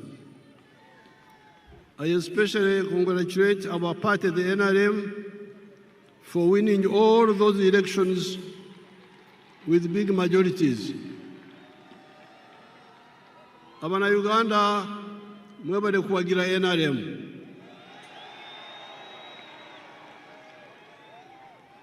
I also congratulate the other parties, such as the DP, the UPC, ETC, that participated in the elections without using violence, unlike the party of NUP and some few elements of FDC that were using violence.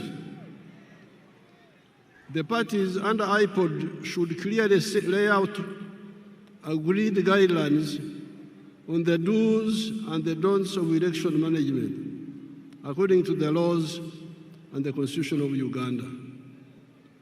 This Kisanja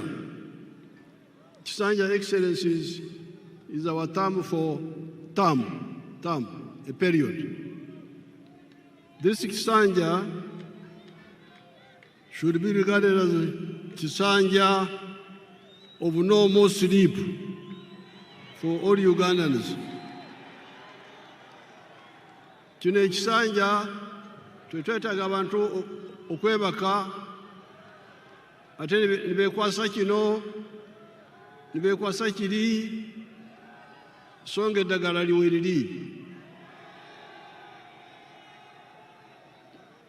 This Kisanja should be regarded as a Kisanja of no more sleep for Ugandans.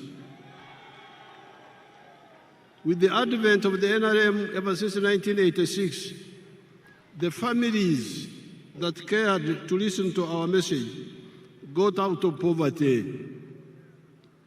Amaka agawuliriza okwobula kwaffe ne bakola bavada mu bwavu.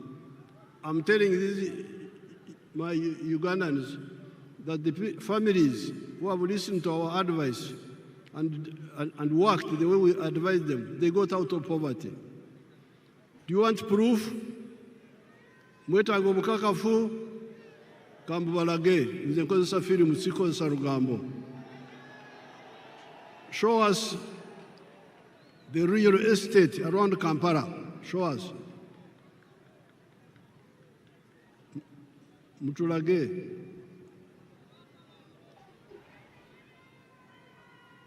Show properly, don't switch off.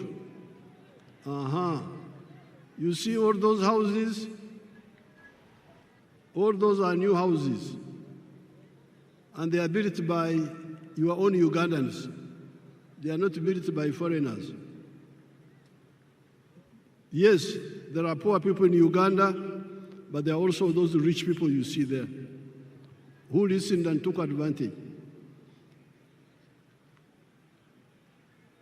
Look at the real estate explosion around the Kampala Entebbe area, even before you go to other parts of Uganda.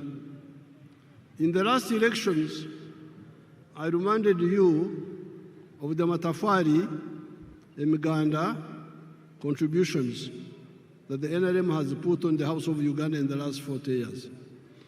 Excellencies, during the campaign, I told these young people that NRM in the last 40 years has put a matafari, which is our word for bricks, has put 7 matafari on the House of Uganda. In other words, the NRM has made 7 contributions to Uganda in the last 40 years. The first one, peace brought about by the NRM ideology of rejecting the politics of sectarianism caused by the reliance by the opportunists on the ideology of emphasizing identity of tribes, identity of religion, instead of emphasizing the interests of wealth creators that depend on their own sweat and develop countries. This is brick number 1. when we rejected the politics of sectarianism, of identity, of tribe, of religion. That's how we're able to unite the people. That's why we win on the first round, because the majority of the people are always with us. All these Bisanja, all these terms, 7 terms, we have never had a real run. We have never had anything below 50%. Why? Because we emphasized the politics of unity, not the politics of sectarianism, not the politics of identity, religion, tribes. If you say religion, there's no religion in Uganda which is majority. If you say sectarian tribe, there's no tribe which is majority. We will not get these numbers. So this is brick number 1, which we put on the Uganda House. Second point, development in the form of economic infrastructure, such as roads, electricity, the piped water, the railways, airports, telephones, etc., and social infrastructure in the form of schools, health centers. You can see some of those there on the screen.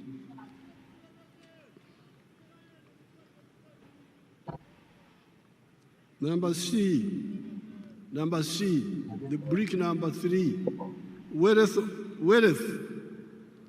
You remember, I've been telling you, Enkula Kulana, in Swahili we say, maendeleo. But you can have maendeleo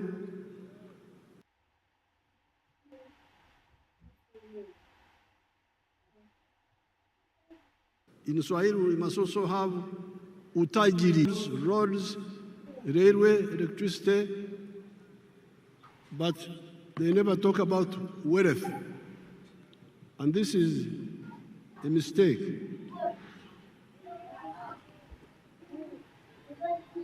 So, from the beginning, we have been telling you that maendeleo, enkulakulana, development, yes, but utajiri, wealth, must be there. Obugaga. And the wealth is by whom? Utajiri ni wa nani? Unaweza kuwa utajiri wa serikali, utajiri wa watu binafsi, utajiri wa familia, utajiri wa company. The wealth can be for the government, parastatal, can be for the individuals, can be for the family or companies. So it is very crucial.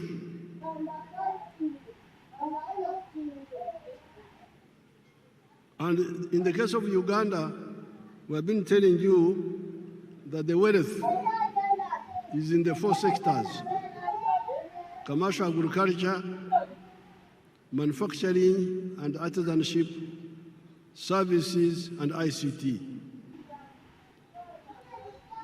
If you want wealth, these are the 4 sectors where wealth is. Then number 4, it is now the wealth. Once people create wealth, the wealth creates jobs. You cannot have many jobs without wealth. Huwezi kuwa na ajira ya kutosha bila kujenga utajiri wa serikali, wa binafsi, wa familia, wa company. Kujidanganya huko kuache. Mwache kujidanganya. Muleme okwelimba. Tusobola kubera n'emirimo awatali bugaga. Then brick number 5 were services. service delivery. The government must provide some services like security, like health, like justice. Those are done, education, those are done by the government, and the government has done it. Then number 6, market, soko, tukizalisha mali, sisi wazalishaji mali, nani atanunua bidhaa zetu kwa wingi? If we create wealth and produce products, who will buy our products? So that's why the NRM, from the beginning, with our elders, Mwalimu, Nyerere, Kaunda, all of them were clear. You cannot talk of development without market. We must unite East Africa, unite Africa, so that we have a market that can absorb the products that we produce. The United States is a powerful country because they have got their parents created a big market for them. If I was in the USA, I would be a billionaire by now, because the market is there. You produce something in New York, it can be sold all the way to California. But here in Africa, the market was fragmented. But thanks to our partners in East Africa, we have united the East African market. All these leaders you see here, many of them are members of East African Community, of COMESA, of the African Union, the CFTA. So the market is now there. Then in the case of East Africa, we are talking of the political federation also, which will deal with the issues of security. Now, the NRM has been telling you that out of the 7 bricks, NRM has put peace is now there, infrastructure is there, the service delivery of health care and schools is there, the market of East Africa is there, the market of Africa is there, we can also access the international market. So the problem is you now to do your part. And your part is in 2 areas. Wealth creation. Be part of wealth creation. Tozira bugaga, nze neerira bugaga. Nze njagala bwavu. Tombula ebyobugaga. Be part of wealth creation. And once you create wealth, you should also create jobs. Now, during the campaign, I showed you examples here. Let's see them, some of them again, a few of them. Basangwa.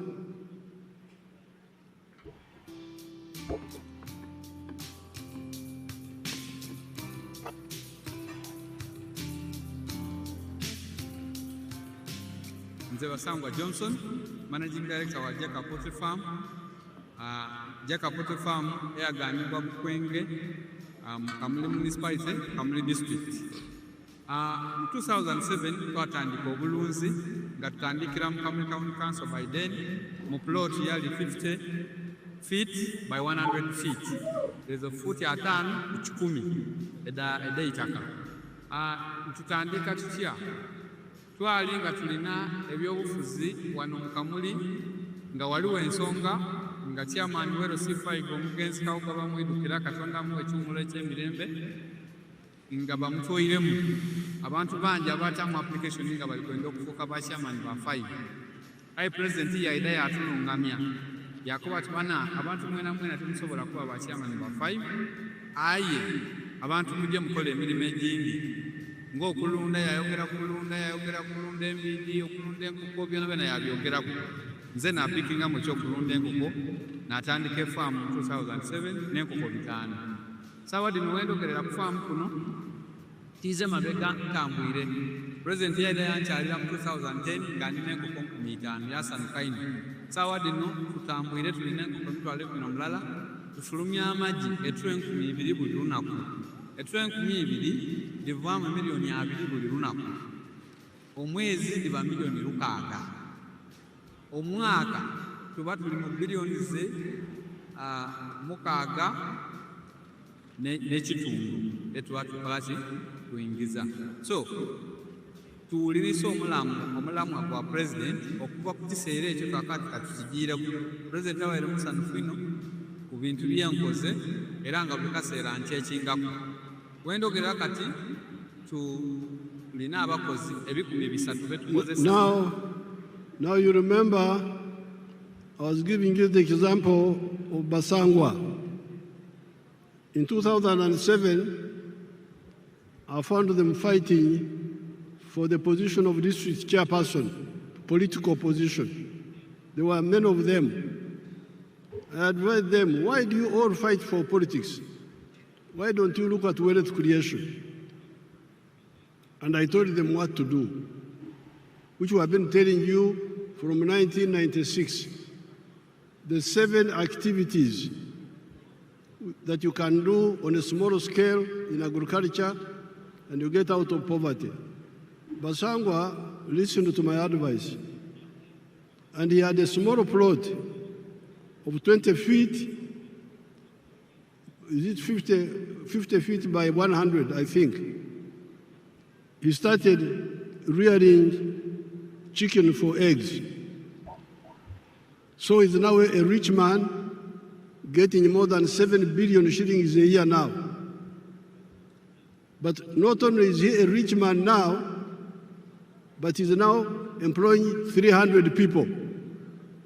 So a poor man who had no wealth, who had no job, now is a rich man, but also has created jobs for 300 other Ugandans, those ones you see there. Then we go to Joseph Ijara of Serere.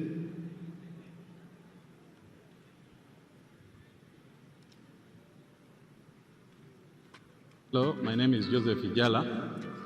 I am the proprietor of Taifa Farm, which is located in Serere in a place called Kakusi, where we are. And in Taifa we have dairy, poultry, and we also make laundry bar soap. But we also have the value addition aspect of the farm, where we produce yogurt and pack it, tin it for the market.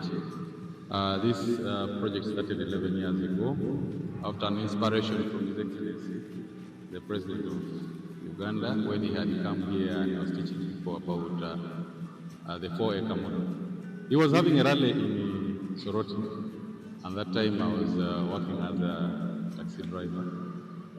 So he was doing that Massa business in Soroti. So when I heard this, when I heard he was around, I crossed to go and listen to his story. And he was talking about the 4-acre model, how to improve household income. So when I came back, I was fired because I delayed there at the post. And the guy said, you go and eat those words that you had. But I had already this land, 2.5 acres, but I also had local chicken here. But after hearing that, I got inspired to put more effort on raising this chicken. So I raised the chicken to the tune of about 100 of them. Then I got a small incubator. That was about 64 eggs. So I used that incubator for multiplying my local chicken farm.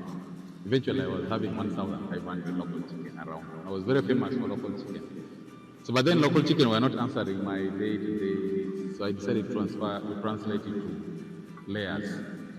In Taifa Farm, we have 10,000 layers, which give me about 310 trays per day.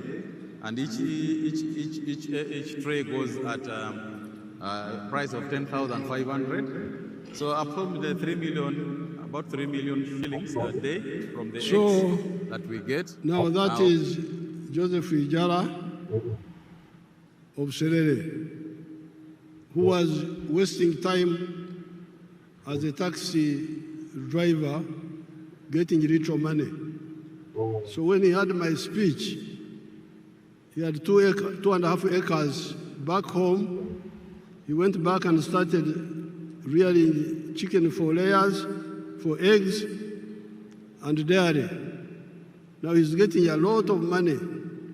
He was saying that he's getting 3 million shillings per day from the eggs alone. But when I went back in the campaign, he's now getting more than 6 million shillings per day. That Ijara. Now, there is Nyakana. Let's see Nyakana now.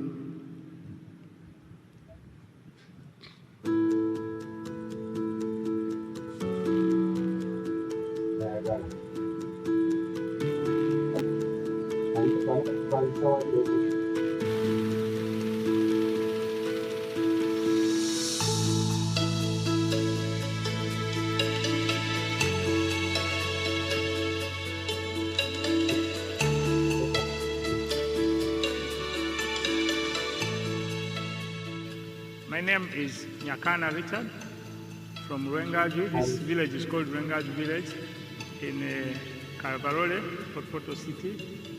And where we are here is my home and it's my farm. The biggest landlord in this village of Rwengaju is having 7 acres. People are surviving on quarter an acre, half an acre. 80% of the population here, they are on half an acre, they are on quarter an acre. This farm and this home is seated on 1.25 acres. It is surveyed land. And 1 acre of land here, where we are here, is costing 80 million Uganda shillings. It is very expensive to buy land. Our farm is called Kana Farm. It is having 4 economic activities. Number 1, we are in zero grazing of dairy cows. Number 2, we are in poultry, majorly for layer birds. Number 3, we are in feed processing for livestock. And number 4, manure production. The screen is disturbing us. With the poultry, we have 8,500. But Nyakana is using 1.3 acres. He earns net more than 240 million shillings a year and is employing 15 people. Now, this is in 1.3 acres. Uganda has got 40 million acres of good arable land. If only 7 million acres were used the way Nyakana has done it here, just 7 million of the 40 million would create 105 million jobs, more jobs than the whole population of Uganda.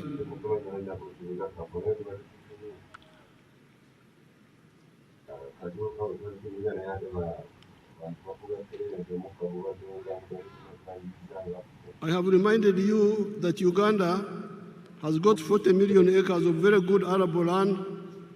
If only 7 million of those acres were used the Nyakana way, would create 105 million jobs in small-scale commercial agriculture alone of the 4 acres model or less, and the 7 economic activities.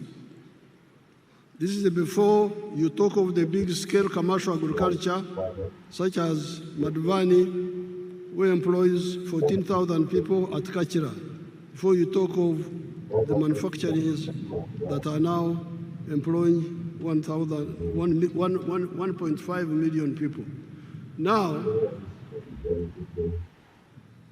you can say, you Museveni, you are always talking of small people, of 4 acres and less. The Basangwas, the Ijaras, the Nyakanas. Oh no, you are mistaken. I support the big ones also. Let's see Madvani. Show us Madvani if you man, if you are not asleep. The one of the screen. You want the big ones? They are there. The big ones are there. But we struggle with the smaller ones because they are the ones who don't know what to do. The big ones, most of the time, know what to do.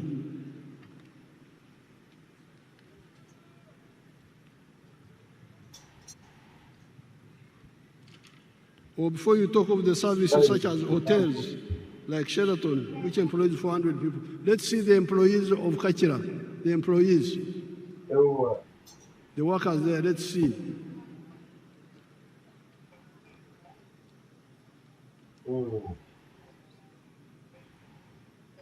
They are employing 14,000 people in Kachira. Let's look at Sheraton. Sheraton is employing how many people? Sheraton, if you have it.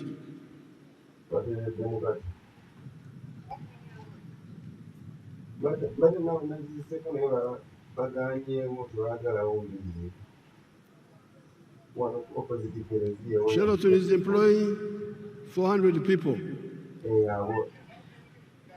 Let's look at Mbare. Those are employees of Sheraton. See how smart they are. Let's look at Mbare Industrial Park.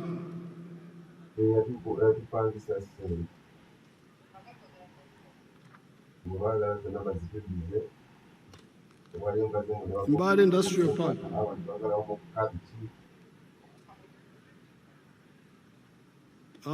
Freeze it.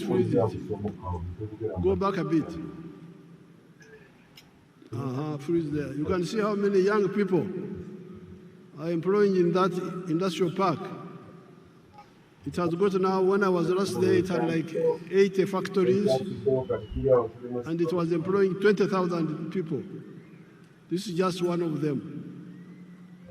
So, the message of the NRM is 2 words: wealth, obugaga, utajiri is the one which produces jobs.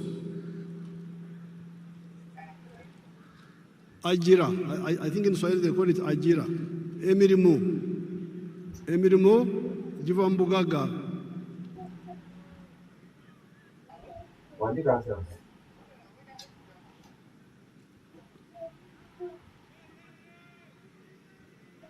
The four sectors, commercial agriculture, manufacturing, service, and ICT, for now have both low and high-skilled jobs. So don't say you Museveni, you are talking about only low-skilled jobs. Yes, the Nyakana jobs, the ones of Basangwa, those are low skills. But let me show you the high-skilled jobs. Chira, show them Chira Motors. Chira Motors. And the Karuma.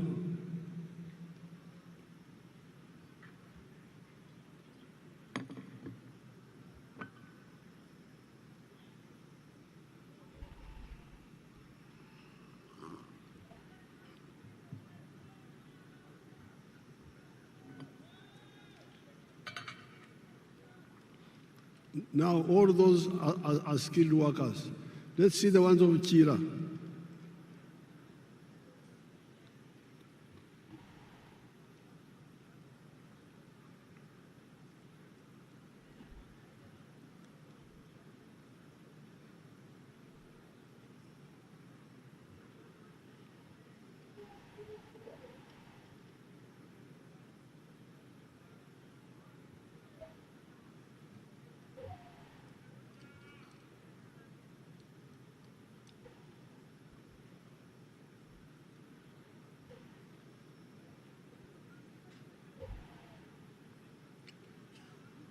obadde ki?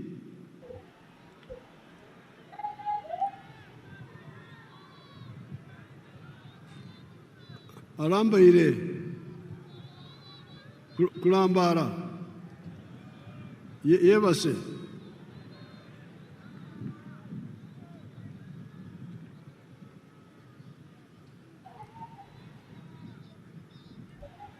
Balambalira.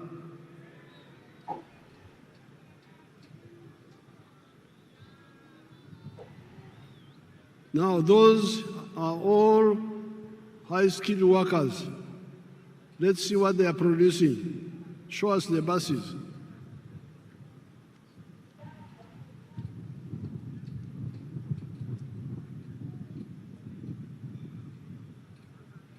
When they get out of sleep, they will show us. Let's continue. So, those are the buses now, produced by your own people from zero, totally designed and produced by. There is crying about petrol in the world. For us, we shall go electric. If the petrol disappears, we have got electric buses here. We have no problem.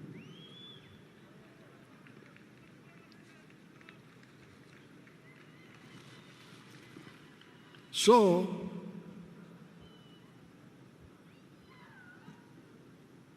the challenge of the NRM is that there is peace, there is infrastructure,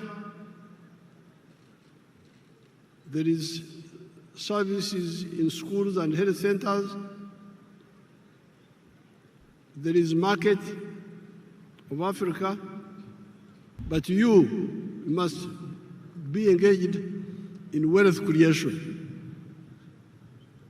as an individual, as a family, or a company. And then the wealth you create will produce jobs. And in the case of Uganda, we have got the 4 sectors: commercial, agriculture, big or small, manufacturing, services like hotels, and ICT. The 4 sectors, commercial, agriculture, manufacturing, services, and ICT, for now have both low and high-skilled jobs. In 2013, only 32% of the homesteads in Uganda were in the money economy. At independence in 1963, only 9.4% were in the money economy.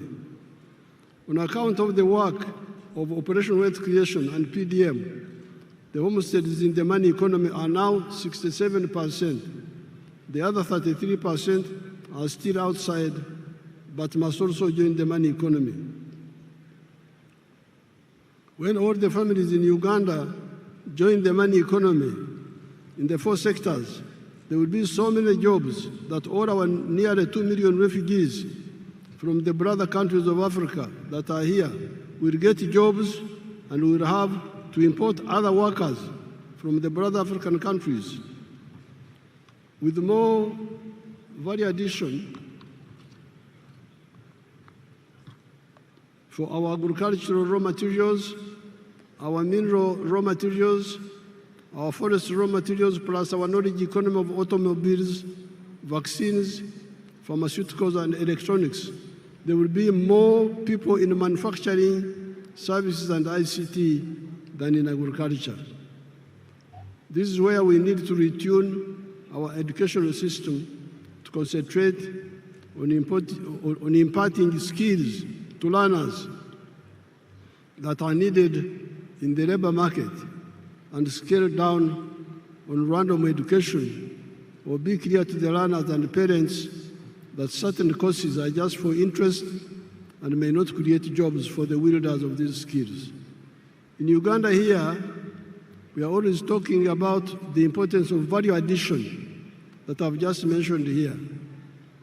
With the presence of so many African brothers and sisters and friends from outside Africa, I cannot fail to point out the strategic mistakes many of the African ruling elites have been making for the last 70 years, ever since the independence of Sudan, Khartoum, in 1955. This is the mistake of exporting unprocessed or semi-processed raw materials of minerals, agricultural products, etc., to foreign countries. This is a strategic blunder. Let us take gold as an example. If you export a kilogram of unprocessed gold, 84% pure, recently you have been getting US dollars 60,000. If the gold is processed to 99.9% purity, you get US dollars 168,000. Look at the difference in value. However, you do not only donate money to the outsiders per kilogram of gold, per kilogram of coffee, you also donate jobs. All those refining jobs go to the outsiders. That is not all. At 84% pure, that gold cannot be used as bullion, as currency, nor can it be used as an input in other industries, such as jewelry, electronics, aerospace, etc. That is one of the reasons Africa's economy has remained stunted 70 years after the African countries started regaining their freedom. Africa is 4 times the land area of the USA and 12 times the land area of India, with a present population of 1.5 billion people that will be 2.5 billion in the next 30 years. Yet our total GDP is only US dollars 3.6 trillion, while that of the USA is US dollars 32 trillion, China 20.65 trillion, India USD 4.18 trillion. This hemorrhage must stop.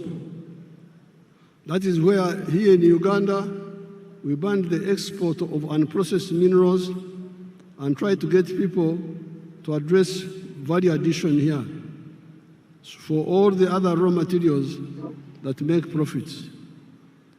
In the African economies, we must ensure both vertical and horizontal integration. Africa's GDP should at least be 60 trillion US dollars, if not more.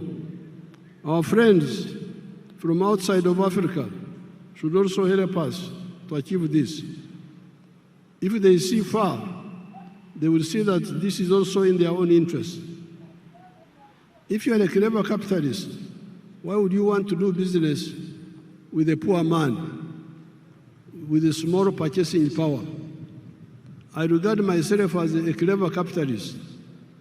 I produce milk. I want many Ugandans and many Africans to buy my milk. However, they cannot buy my milk unless they have money in their pockets. Luckily, I am both a clever capitalist and also a Christian, as well as a patriot. And I therefore love God with all my heart, and I love my neighbor as I love myself. I'm therefore working feverishly to put money in the hands of Ugandans for them to get out of poverty, improve their purchasing power, and also improve their milk consumption per capita from the present 60 liters to 210 liters recommended by WHO for the sake of the calcium of their teeth and their bones. I also pray the same happens in the whole of Africa and the world.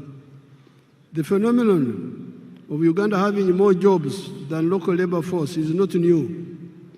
The small enclave economy of the British Times, the economy of the 3 C's and 3 T's, could not get enough workers locally, although it was only covering 9.4% of the homesteads. That is how our brothers from Rwanda, Burundi, Kenya, South Sudan, Tanzania came. You listen to our message and wake up, kuzukuka, given our raw materials base of Uganda, the present population of Uganda of 48 million people will not be enough to manage a developed Uganda. In small-scale agriculture, in order to support PDM with zero grazing chicken, pigs, goats, turkeys, sheep, cattle, we must solve the problem of water up to the whole household level, or up to at least the village, where one can use a wheelbarrow to bring the water to zero grazing areas. The current woman MP for Ntungamo, the Honorable Josephine Kamateneti, has developed an interesting model that uses solar-powered water pumps and wells, amaziba, or uzi, in the areas of Uganda that have got Enshuro spring. She uses 8.1 million shillings for a village. The homesteads can then use wheelbarrows to bring water to their homes. How can this model be adapted to the boreholes for the areas with no Enshuro? With fish farming, before I got the fish farming, I wanted to show you Wagagai in Busia, the value addition to gold. If you have it, show it quickly.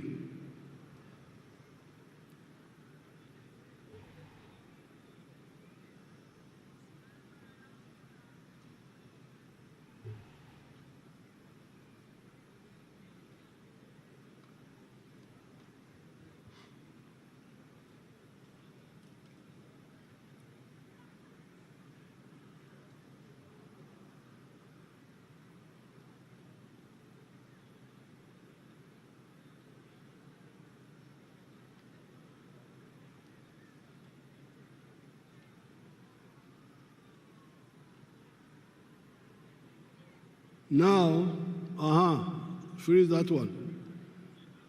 Each one of those is fully refined gold in Busia. And each one is a kilo. And each one is now costing $168,000. If you sell and process gold, 84% pure, a kilo, you'll get only $60,000. So you see the wastage. Africans are really in trouble. How can you throw away your wealth like that? You are losing more than $100,000 in every kilo of gold. And then you say you will solve your problem. How will you solve the problem? With fish farming in the Miga, edges of the wetlands, the government will help the communities with the earth-moving equipment to make the fish ponds, the solar-powered water pump, to pump water and aerate with oxygen and protect the fish against snakes. The issue of fish fries, nyanja, and fish feeds is also being addressed. The support for all the other sectors, big commercial farmers, manufacturing,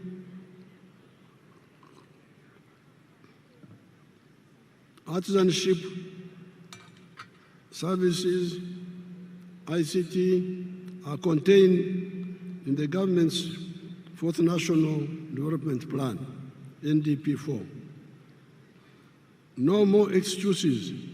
These programs are not in other countries. They are here in Uganda, in every parish, every constituency, in UDB. If anybody is diverting the money, you, since 1986, are empowered to deal with him or her because of the democratic local councils where you are the ones who elect the leaders. join the parish savings circle, and directly participate in the management of the savings circle. If the money is not enough, tell your MPs to work with me in Kampala to concentrate more money in PDM instead of okumemerera, scattering the money in many other programs. Especially for agriculture, you need to protect our environment. We need our wetlands for both our rain and irrigation. We need our forests for the rain and protecting the catchment areas of the river systems, the Elgon, the Rwenzori, the Mabera systems, the Seziwa-Rwajari systems, the Mayanja Kafurugogo systems, and River Kajera systems. All the rice growing and potato growing in the swamps must stop. And where the terrain allows, we replace rice growing with fish farming at the edge of the swamp, which is more profitable. Then the wetlands come back for irrigation, indigenous medicine, and rain formation. Then we come to the restoration of the natural forests, which guarantee for us the availability of the indigenous medicines, genetic materials, protecting the catchment areas and the rivers and rain formation. I thank the brother countries and sisters from Africa and friends from outside Africa that joined us today on this occasion. Kati lwekwaso zikomye, tetwagala lwekwaso. No more excuses. Everybody, wealth creation. Ate obugaga bwe buzaala emirimu. I thank everybody. I would now like to ask His Excellency Ndayishimiye, who is the head of the African Union, That's right. but also President of Burundi, the Burundi president. because he's the chairperson of the African Union, to come here and greet you on behalf of the visiting president. Thank you so much.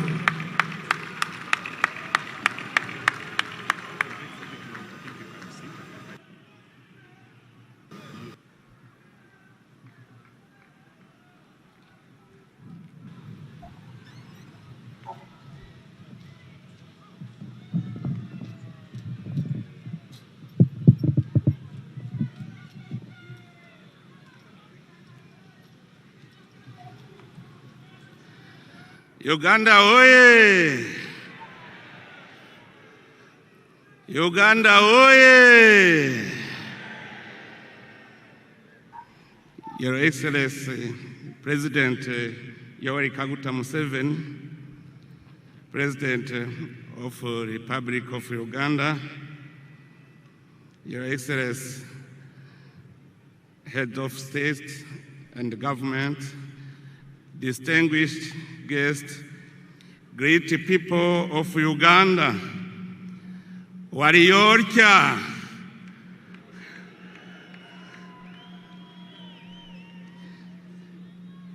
It is a profound honor and a singular joy for me to stand before you today alongside the distinguished guests gathered here on this great day in the history of the Republic of Uganda.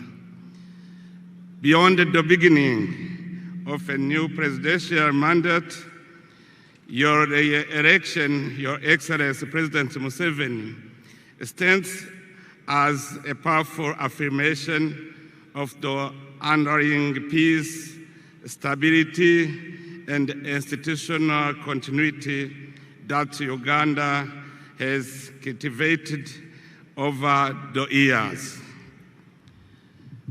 Your Excellency, your renewed mandate comes at a defining moment for our beloved Africa continent.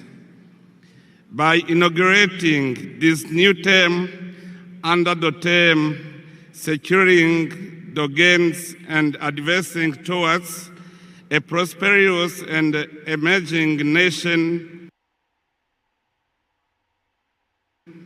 You have once again demonstrated your unwavering commitment to the progress of Africa as a whole. Your Excellency, we have followed with admiration the remarkable transformation Uganda has achieved under your stewardship. During the years of your leadership, your nation has undergone profound progress in the field of security, social cohesion, and economic development. Through sustained economic growth, strategic investment in infrastructure, and policies aimed at reducing poverty and improving livelihoods, Uganda has steadily positioned itself among the continent's most promising emerging economies. Your Excellency, at this occasion, I would like to pay special tribute to your invaluable contribution to the restoration and the consolidation of peace in Burundi. At a critical moment in our history, your leadership, wisdom, and personal commitment played a decisive role in supporting dialogue, reconciliation, and stability in my country. The people of Burundi will always remember with gratitude your tireless efforts in favor of peace, not only within our borders, but throughout the Great Lake region. Also, in our region, you are rightly regarded as an elder statesman, a wise and respected senior leader whose counsel continues to guide efforts toward peace, unity, and cooperation among our nations. That is why, on behalf of the people of Burundi and all those who have directly benefited from Uganda's progress and hospitality, I wish to express our heartfelt gratitude to the Republic of Uganda and to you personally, Your Excellency. Your Excellency, as I conclude, I wish to warmly congratulate the people of Uganda for the confidence they have once again placed in His Excellency President Museveni. In doing so, you have reaffirmed your attachment to peace, stability, resilience, and wise leadership. It is my sincere hope that this new mandate will usher in even greater prosperity and opportunity to every Ugandan family.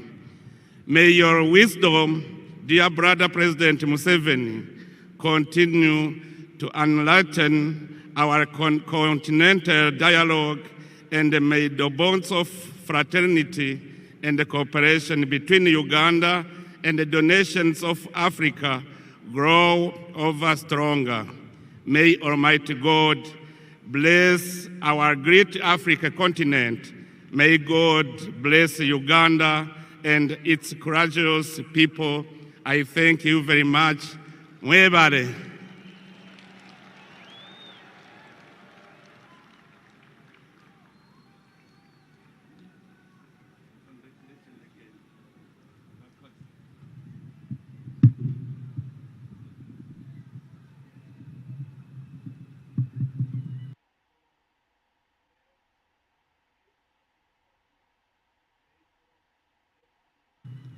Abarundi barahari.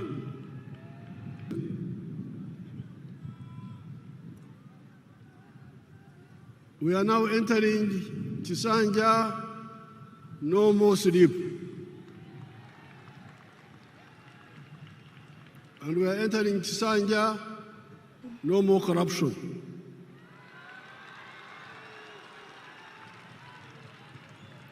You heard the prayers.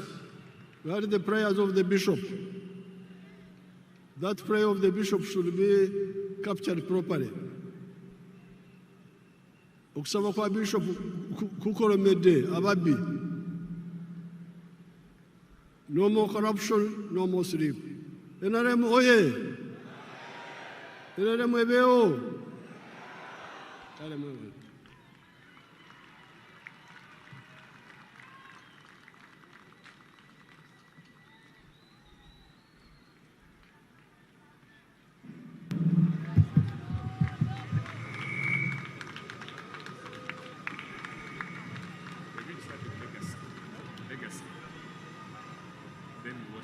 Your Excellency,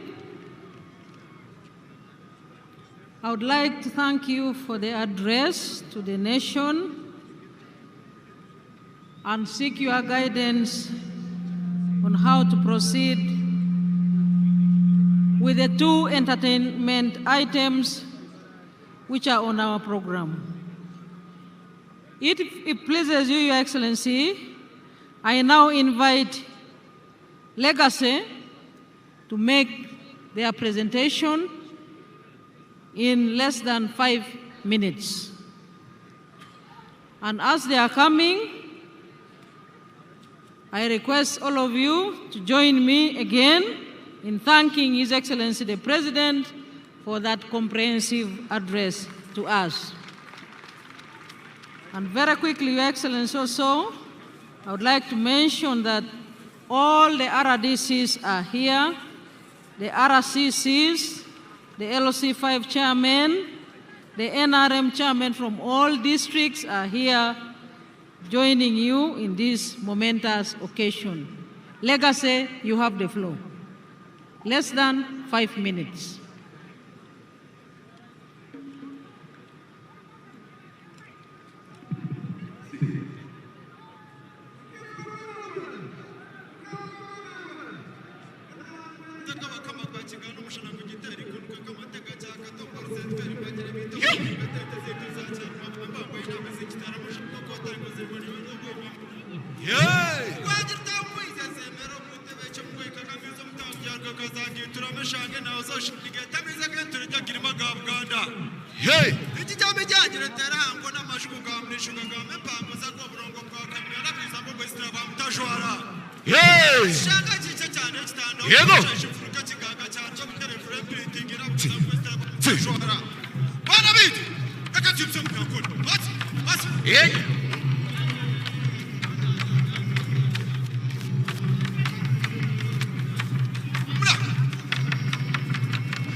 Thank you very much for that performance, Legacy. May I now invite Weso, and thank you for keeping time. Weso, please come on the stage and entertain His Excellency the President, our newly inaugurated President, and our treasured guests here present. Your Excellency, Uweso is now coming on stage, also to use less than 5 minutes to entertain you and our guests.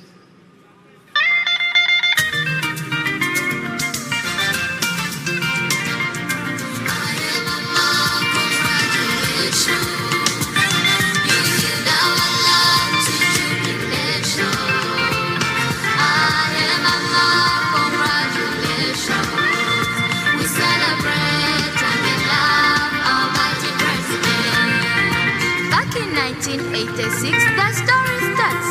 A child stood silent, tears in the heart, no food, no school, no song to sing. Till Mama Janet came with hope on wing. Uweso rose and stretched her hand, spread love and hope across the land. Musai stood firm, right by Mama's side, turned to hope and fear to pride.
Uweso.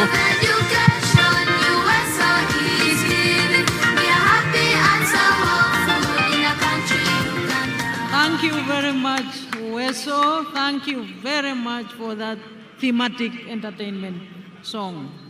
Your Excellencies,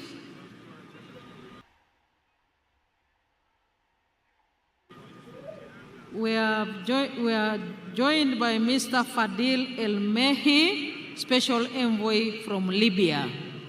Your Excellencies and visiting heads of state, let me now use this chance to thank you once again for your time and patience, and most important, the brotherliness between our country and your countries. Your Excellency and visiting heads of state and government, distinguished visitors, we have now come to the end of our proceedings this afternoon. We shall now have the anthems in reverse order. Band Commander.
Excellencies, let me request all of us to resume our seats and remain composed as His Excellency the President says farewell to his guest visiting heads of states, beginning with His Excellency Evariste Ndayishimiye, President of the Republic of Burundi.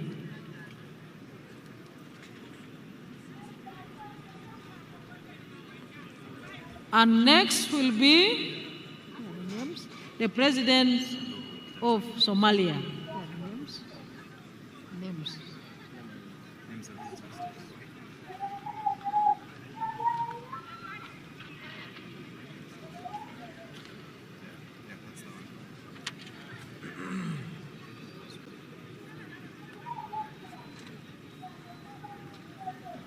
His Excellency, the President of Burundi is departing, and next is His Excellency Hassan Sheikh Mohamud, President of the Federal Republic of Somalia.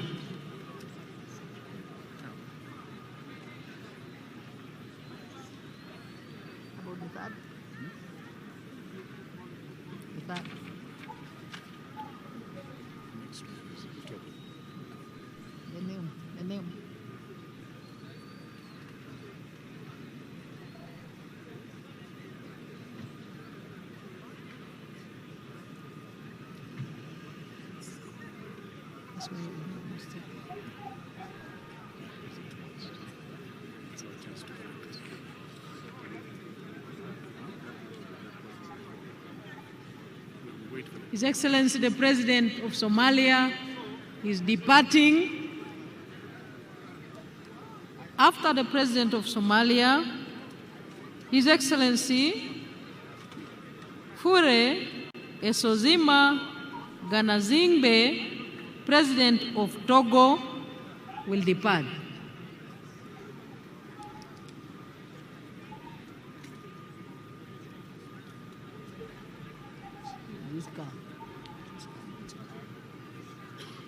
After Togo.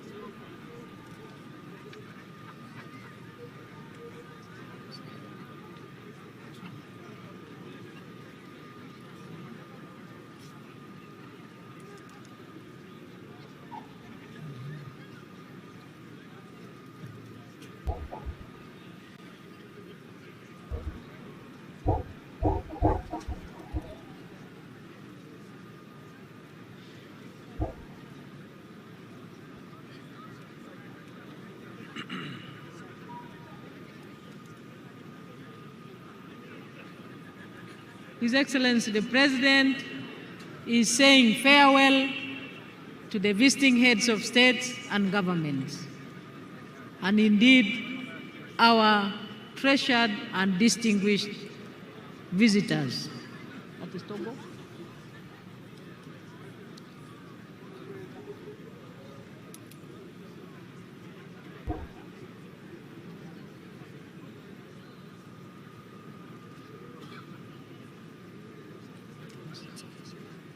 After Togo.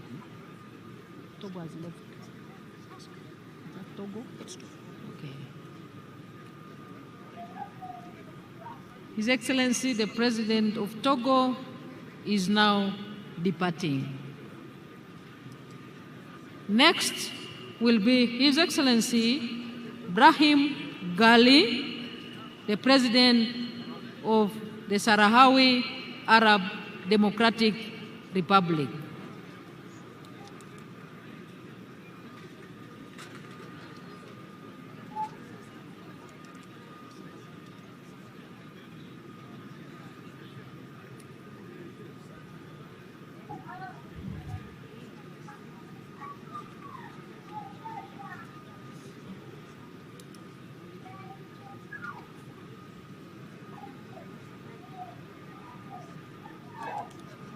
His Excellency, the President of the Sahrawi Arab Democratic Republic, will depart next. Is it the one? But where is his car? His car.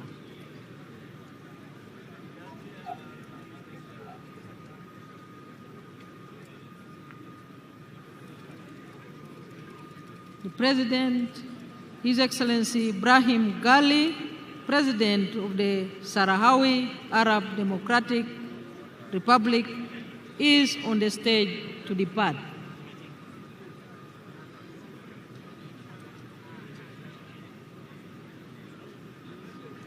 The team that is moving the motorcades please move a little faster. His Excellency is waiting.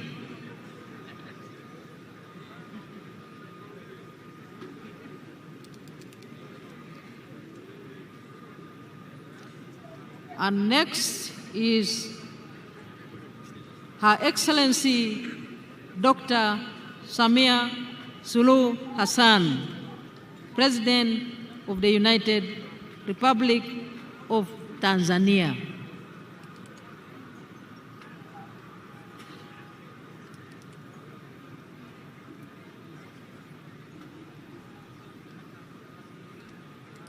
Please move the motorcade of Her Excellency Samia Suluhu Hassan, President of the United Republic of Tanzania.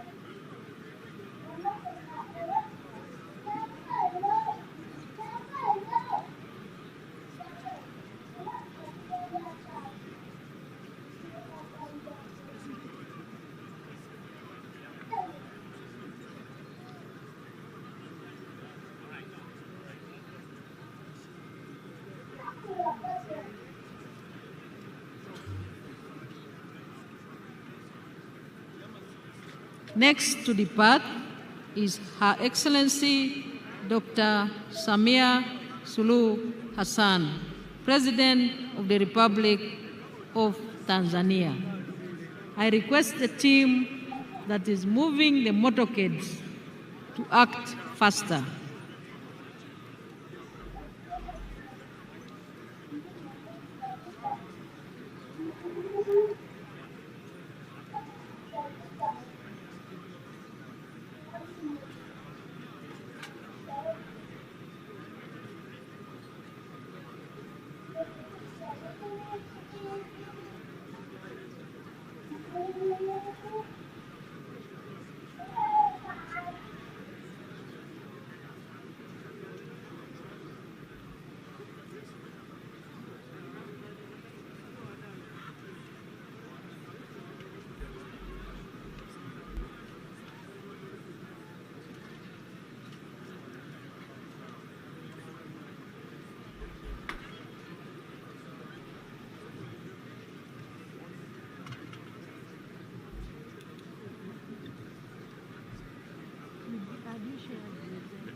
Her Excellency Dr. Samia Suluhu Hassan, President of the United Republic of Tanzania, is due to depart.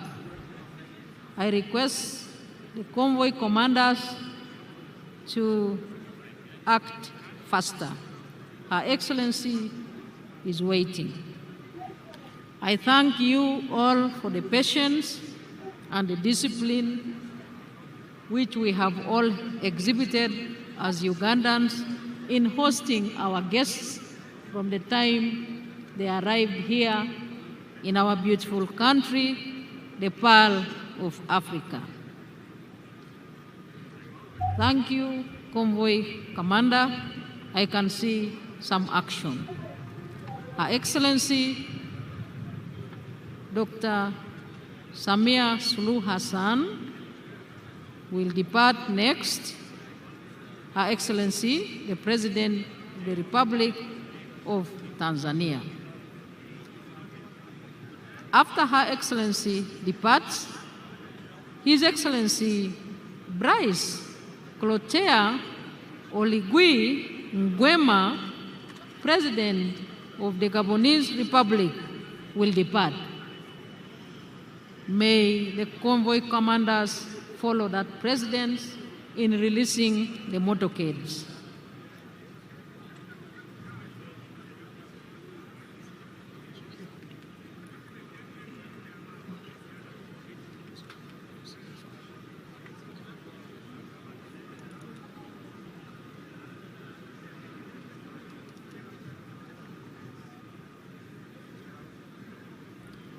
The next motorcade we expect on the stage is that of His Excellency Brice Clotaire Oligui Nguema, President of the Gabonese Republic.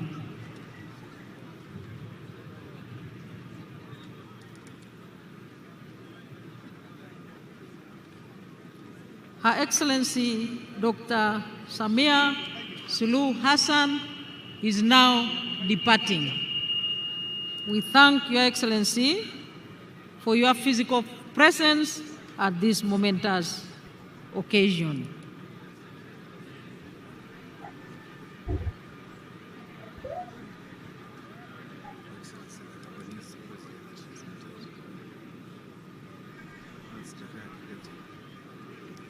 And she's departing with His Excellency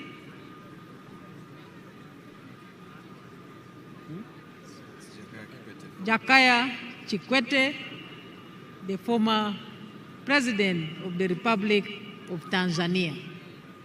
Thank you for gracing our occasion.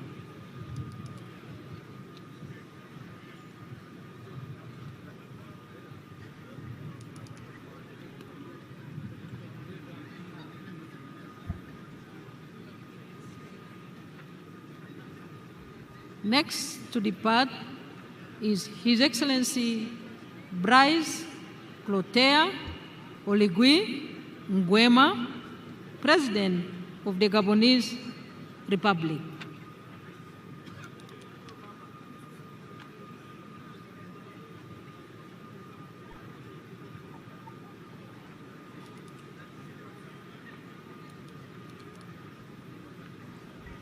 And the motorcade on standby should be for His Excellency Daniel Francisco Chapo, President of the Republic of Mozambique. Her Excellency the President of Tanzania has departed. On the stage is a motorcade of His Excellency Brice Clotaire Oligui Nguema, President of the Gabonese Republic.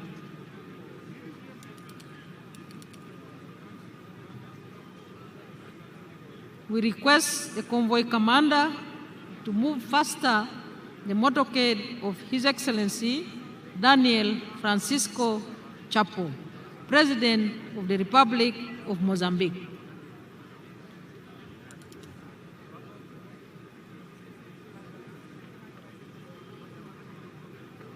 His Excellency Brice Clotaire Oligui Nguema is departing the state, President of the Gabonese Republic.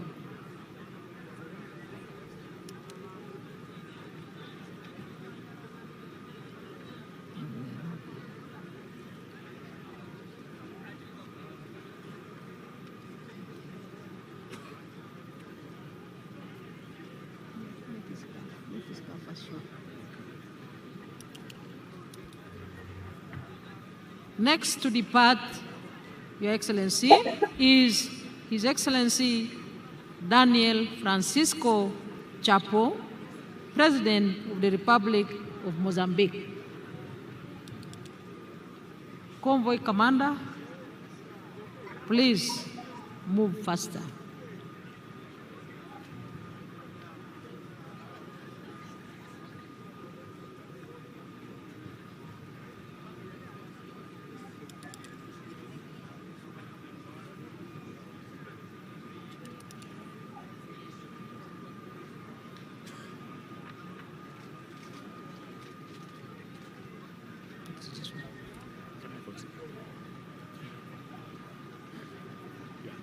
And the next motorcade is for His Excellency Taye Atske Selassie, President of the Federal Democratic Republic of Ethiopia. Now departing is His Excellency Daniel Francisco Chapo, President of the Republic of Mozambique. Thank you, Your Excellency, for your time.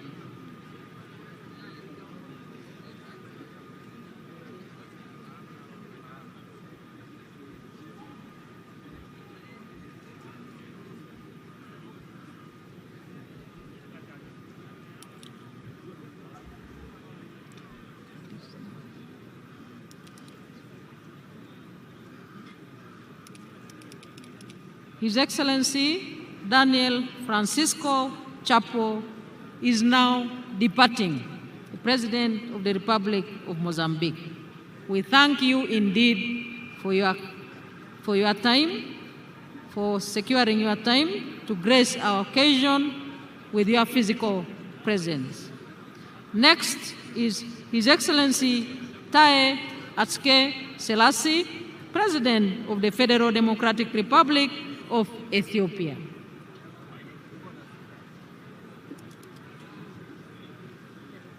Venezuela. The president not have to be those are the heads of state. About the former heads of state. We shall manage after players left.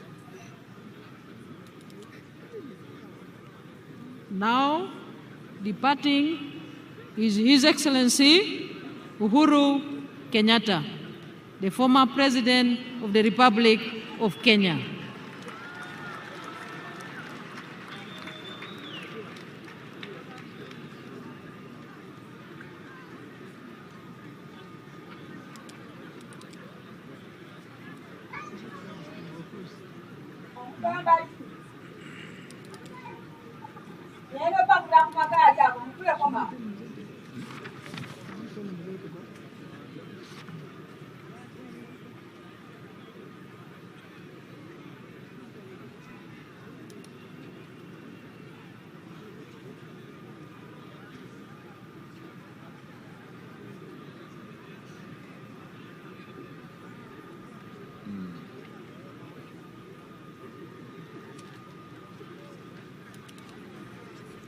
And His Excellency Olusegun Obasanjo, the former President of the Federal Republic of Nigeria. And His Excellency Haile Mariam, the former Prime Minister of Ethiopia. And then His Excellency the President Yoweri Kaguta Museveni will depart.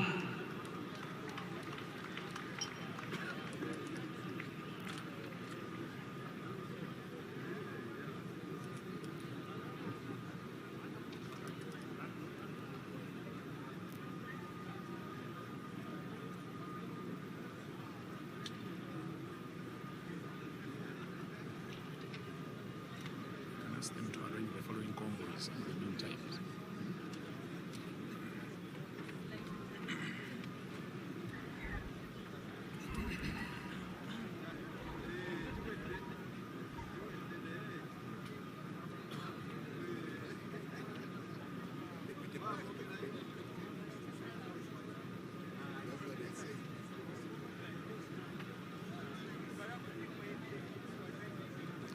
His Excellency Uhuru Kenyatta, the former President of the Republic of Kenya, His Excellency Olusegun Obasanjo, former President of the Republic of Nigeria, and His Excellency Haile Mariam, the former Prime Minister of Ethiopia, will depart, and then His Excellency Yoweri Kaguta Museveni, President of the Republic of Uganda, will depart.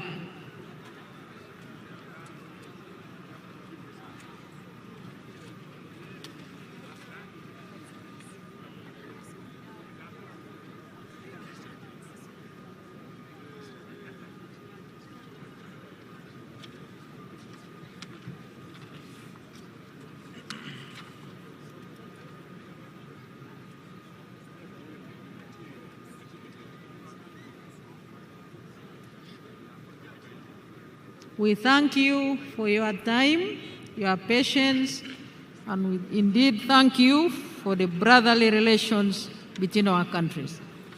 They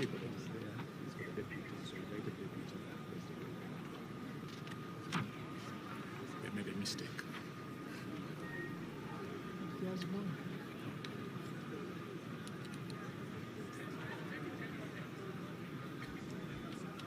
May we clear that ground for the motorcades? Kindly clear the ground for the motorcades.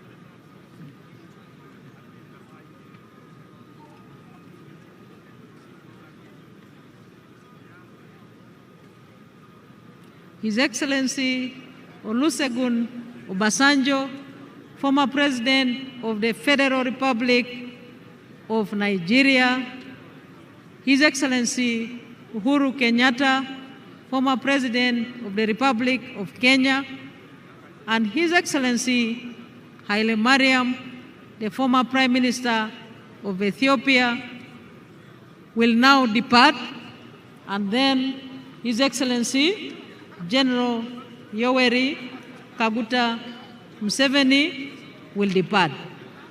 We shall continue announcing the order in which other remaining heads of delegations will depart.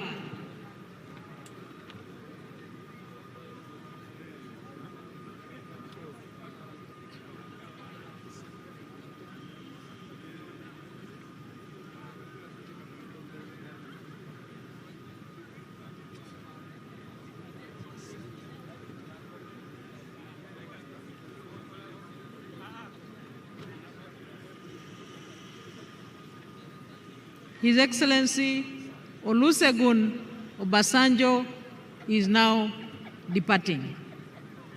The former President of the Federal Republic of Nigeria.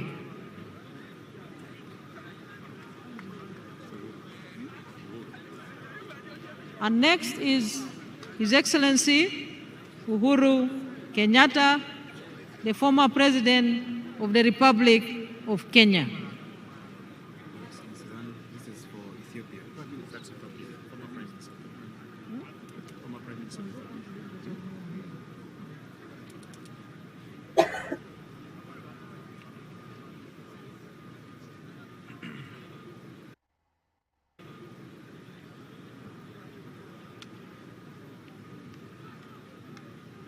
His Excellency Uhuru Kenyatta is now departing.